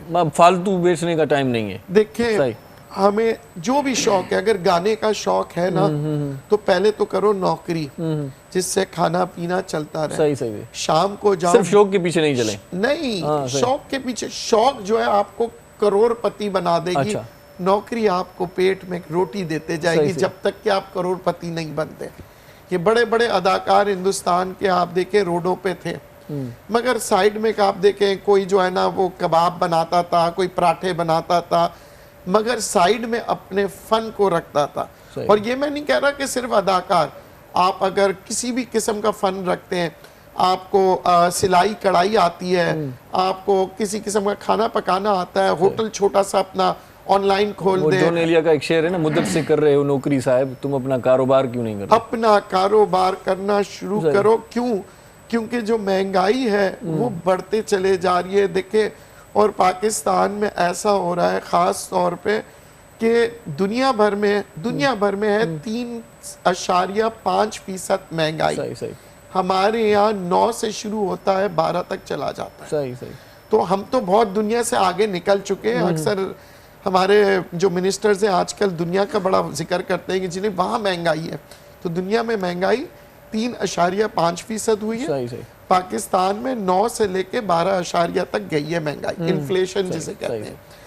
अच्छा, अब पाकिस्तान में हमें जीना है। नंबर 1 कि अब जरा ख्याल से खामोशी इख्तियार मत करें। जहां जहां आपकी आवाज उठ सकती है, आवाज उठाइए। क्योंकि जुल्म के खिलाफ खामोश रहना भी गुनाह है। वरना जालिम ये समझेगा कि मैंने जुल्म नहीं किया। तो ये जितने भी आपके पास सोशल मीडिया है, आपके पास यूट्यूब है, आपके, मगर ये क्या वायलेंट मत बने। आपने चीजों को ऑथेंटिक वे में बताना है। ठीक है, हमारे यहाँ ये होता है कि हम अपने मुल्क को खराब ना करें, मुल्क की तरक्की में अपना हाथ लगाएं, अपना साथ दें, अपनी मेहनत करें, मगर जो चीजें जहां जो इंसान गलत कर रहा है, या तो उसको दुरुस्त करने की कोशिश करें, या जो कम से कम उसे आईना दिखाएं। सही बात। या कम से कम कुछ ना कर सकते तो उसका साथ ना दे। जैसे वो फेसबुक में एक खातून अपनी तस्वीर लगाती है, जिसका साथ नहीं दे सकते उसको रोके ना, टोके ना। सिंपल सी बात बता दूं, एक खातून अपना तस्वीर लगाती है तो उसके बारे में 150 कमेंट आते हैं, और एक बुजुर्ग अपने बारे में लगाता है तो 100 कमेंट क्या 10 कमेंट भी नहीं आते। तो ये जो है ना, कॉल और फेल में हमारे अक्सर यही होता है, हम बोलते बहुत अच्छी बातें करते नहीं है। कोशिश करें कि ये जो दौर ऐसा आ रहा है, सबसे पहली बात है जब इलेक्शंस आए ना, तब ख्याल से वोट देना। ठीक है। नंबर 2, आज जो लोग हुकूमत का साथ दे रहे हैं, कल अगर मुल्क अच्छा किया तब उनकी तारीफ करना, और अगर बुरा किया तब उनके वोट मत देना। मान लेना, ये मत कहिएगा कि जनाब हम तो मजबूर थे इसलिए हुकूमत की तरफ। आपस की बात है, जिन्होंने भी बल्कि खान साहब को वोट दिया, वो आजकल यही कहते हैं कि हमने नहीं दिया था। देखिए, पछतावा कोई हमने नहीं दिया, नहीं, पछतावा कोई बुरी बात नहीं है, मगर अब ध्यान से दे। और अफसोस के साथ ये कहना पड़ रहा है कि जो हमारे यहाँ जो भी हुकूमत आए ना, उनसे पहले अक्सर लोग क्या कहते हैं, अफसोस के साथ कहना पड़ता है, वो सिर्फ वादे करते हैं, आपको ख्वाब दिखाते हैं। तो मैं ये कहूँगा, अब जो भी हुकूमत आएगी, सबसे कहे कि हमें प्लान दे कि किस तरह से महंगाई दूर होगी, और वो प्लान लिख के दें ताकि हम सबके पास रहे, अखबारों में छाप दें, और फिर जो टिक मार्क करते जाए कि जनाब पहले काम मैंने क्या करना है, दूसरा काम करना है, तीसरा। जो भी सियासतदान है वो कहते हैं ना कि मुझे अब लारे ना दे, पंजाबी में कहते हैं ना लारे, आसरे, उम्मीदें ये ना दे, हमें काम करके दिखा। सही, बहुत अच्छी बात की आपने। सो अदा न्याज़ वाला कहानी मुझे बताया, मुख्य कॾहिं रखंदे फिल्म में? वाह तहां जड़ा ईंदा तो पोइ त मुंहिंजा पैसा जाम जुड़ी वेंदा। कन पैसा वठंदे मूंखां इरशाद जागीराणी जा परस्तार इलाही आहिनि। तव्हां मुंहिंजे सेट ते ईंदो त मूंखे जाम पैसा ईअं मिली वेंदा। सर एक बात आपके खिलाफ करूंगा, आपके मुंह पे। हाँ करो। देखें, पैसे से जो अदाकार बने ना, वो अदाकार नहीं है। वो तो हमें भी पता है। ठीक है ना? तो बराए मेहरबानी, बच्चे देख रहे हैं, सुन रहे हैं, जो पैसा लेके आएंगे ना, वो कभी हीरो नहीं बनेंगे। सही। वो अपने दिल खुश करेंगे। हाँ, मुफ्त में बेशक 2 दिन, 3 दिन, 4 दिन, 6 महीना काम कर लो। जब आप फनकार बन जाओगे या इस काबिल होंगे तो फिर पैसे कमाओगे। मगर जो पैसे लेके आते हैं ना, हर आदमी कहता जी मैं हीरो हो गया हूँ। वो मैं बताऊं, साईं मजबूर है, हमारे हालात इन बातों की वजह से जो असल रियल हीरो है ना, उन पे भी लोग शक अभी करते हैं लोगों आपने ने- पैसे भरे होंगे। अब लोगों ने PR वो एक कंपनियां बना ली है कि आप अपनी फोटो खिंचवाएं, हम एडवर्टाइजमेंट में डाल देंगे, और वो पैसे कमा रहे हैं, लोगों को ना हीरो बना रहे हैं, ना उनको मॉडलिंग के लिए देते हैं, ना कुछ।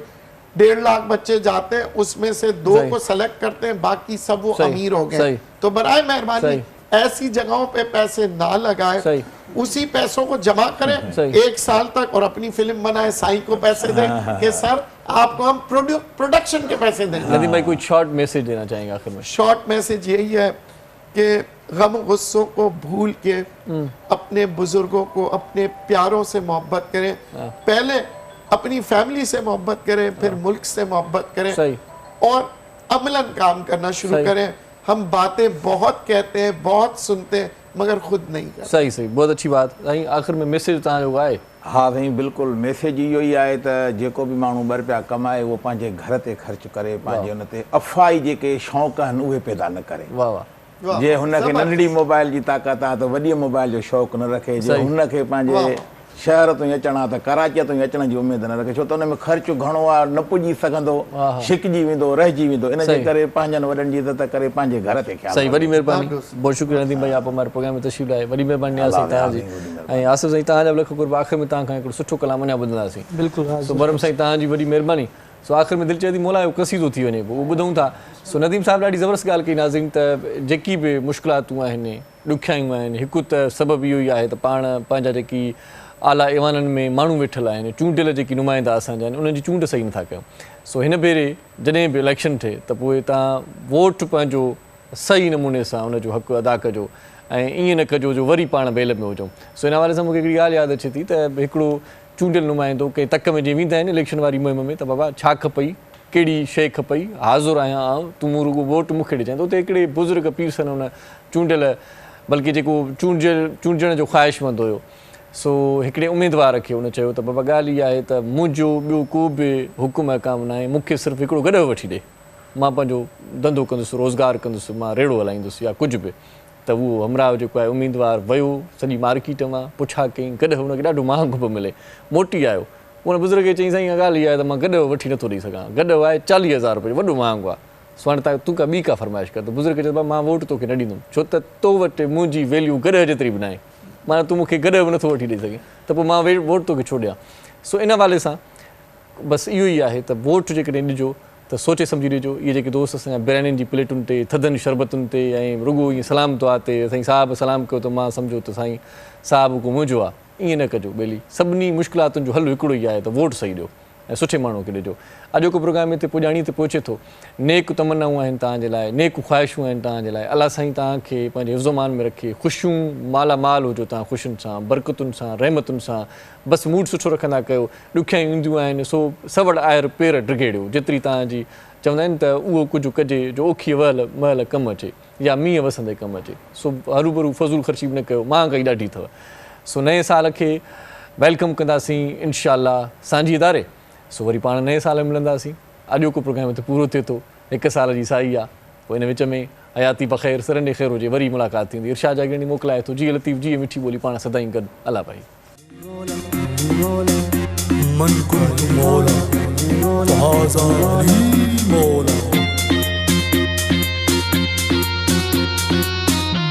अली खे याद कर, रोज फरियाद कर,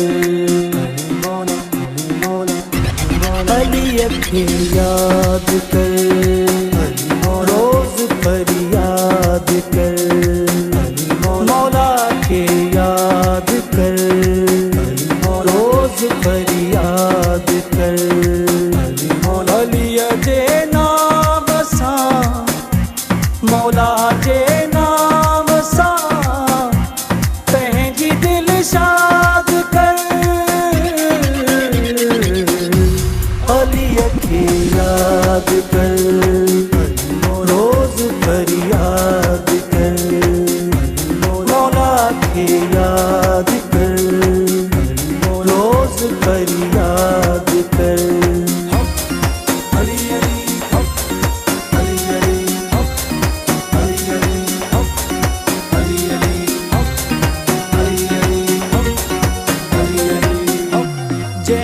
मुश्किल कुशा ए बड़ो नाज़ुआ अलीअ जो उन ते राज़ुआ मौला जो उन ते राज़ुआ अलीअ जो उन ते राज़ुआ तू जन्नत में बनी जाए आबाद कर तू जन्नत में बनी जाए आबाद कर अलीअ जे नाम सां मौला जे नाम सां पंहिंजी दिल शाद कर अलीअ खे याद कर रोज फरियाद कर मौला के याद कर रोज फरियाद कर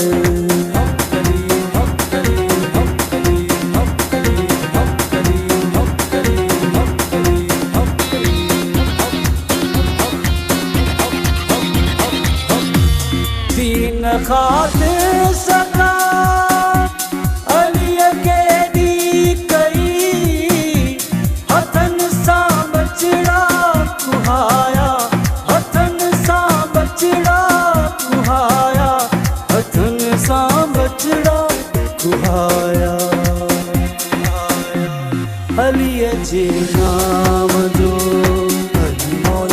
वॾो दाद कर अलीअ जे नाम जो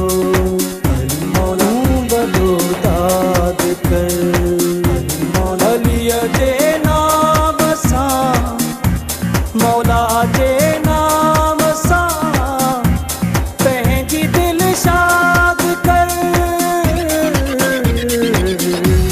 अलीअ खे याद कर रोज फरियाद कर मौला के याद कर रोज फरियाद कर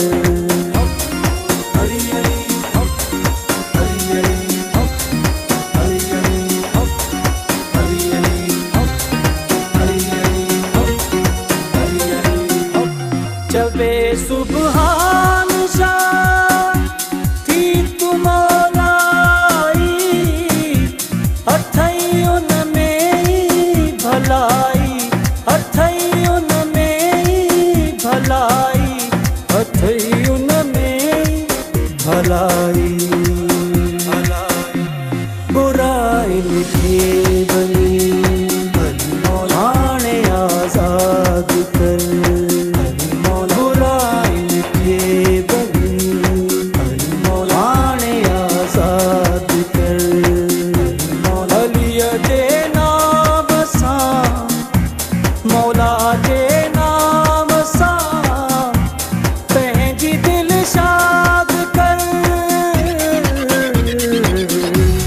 अलीअ खे याद कर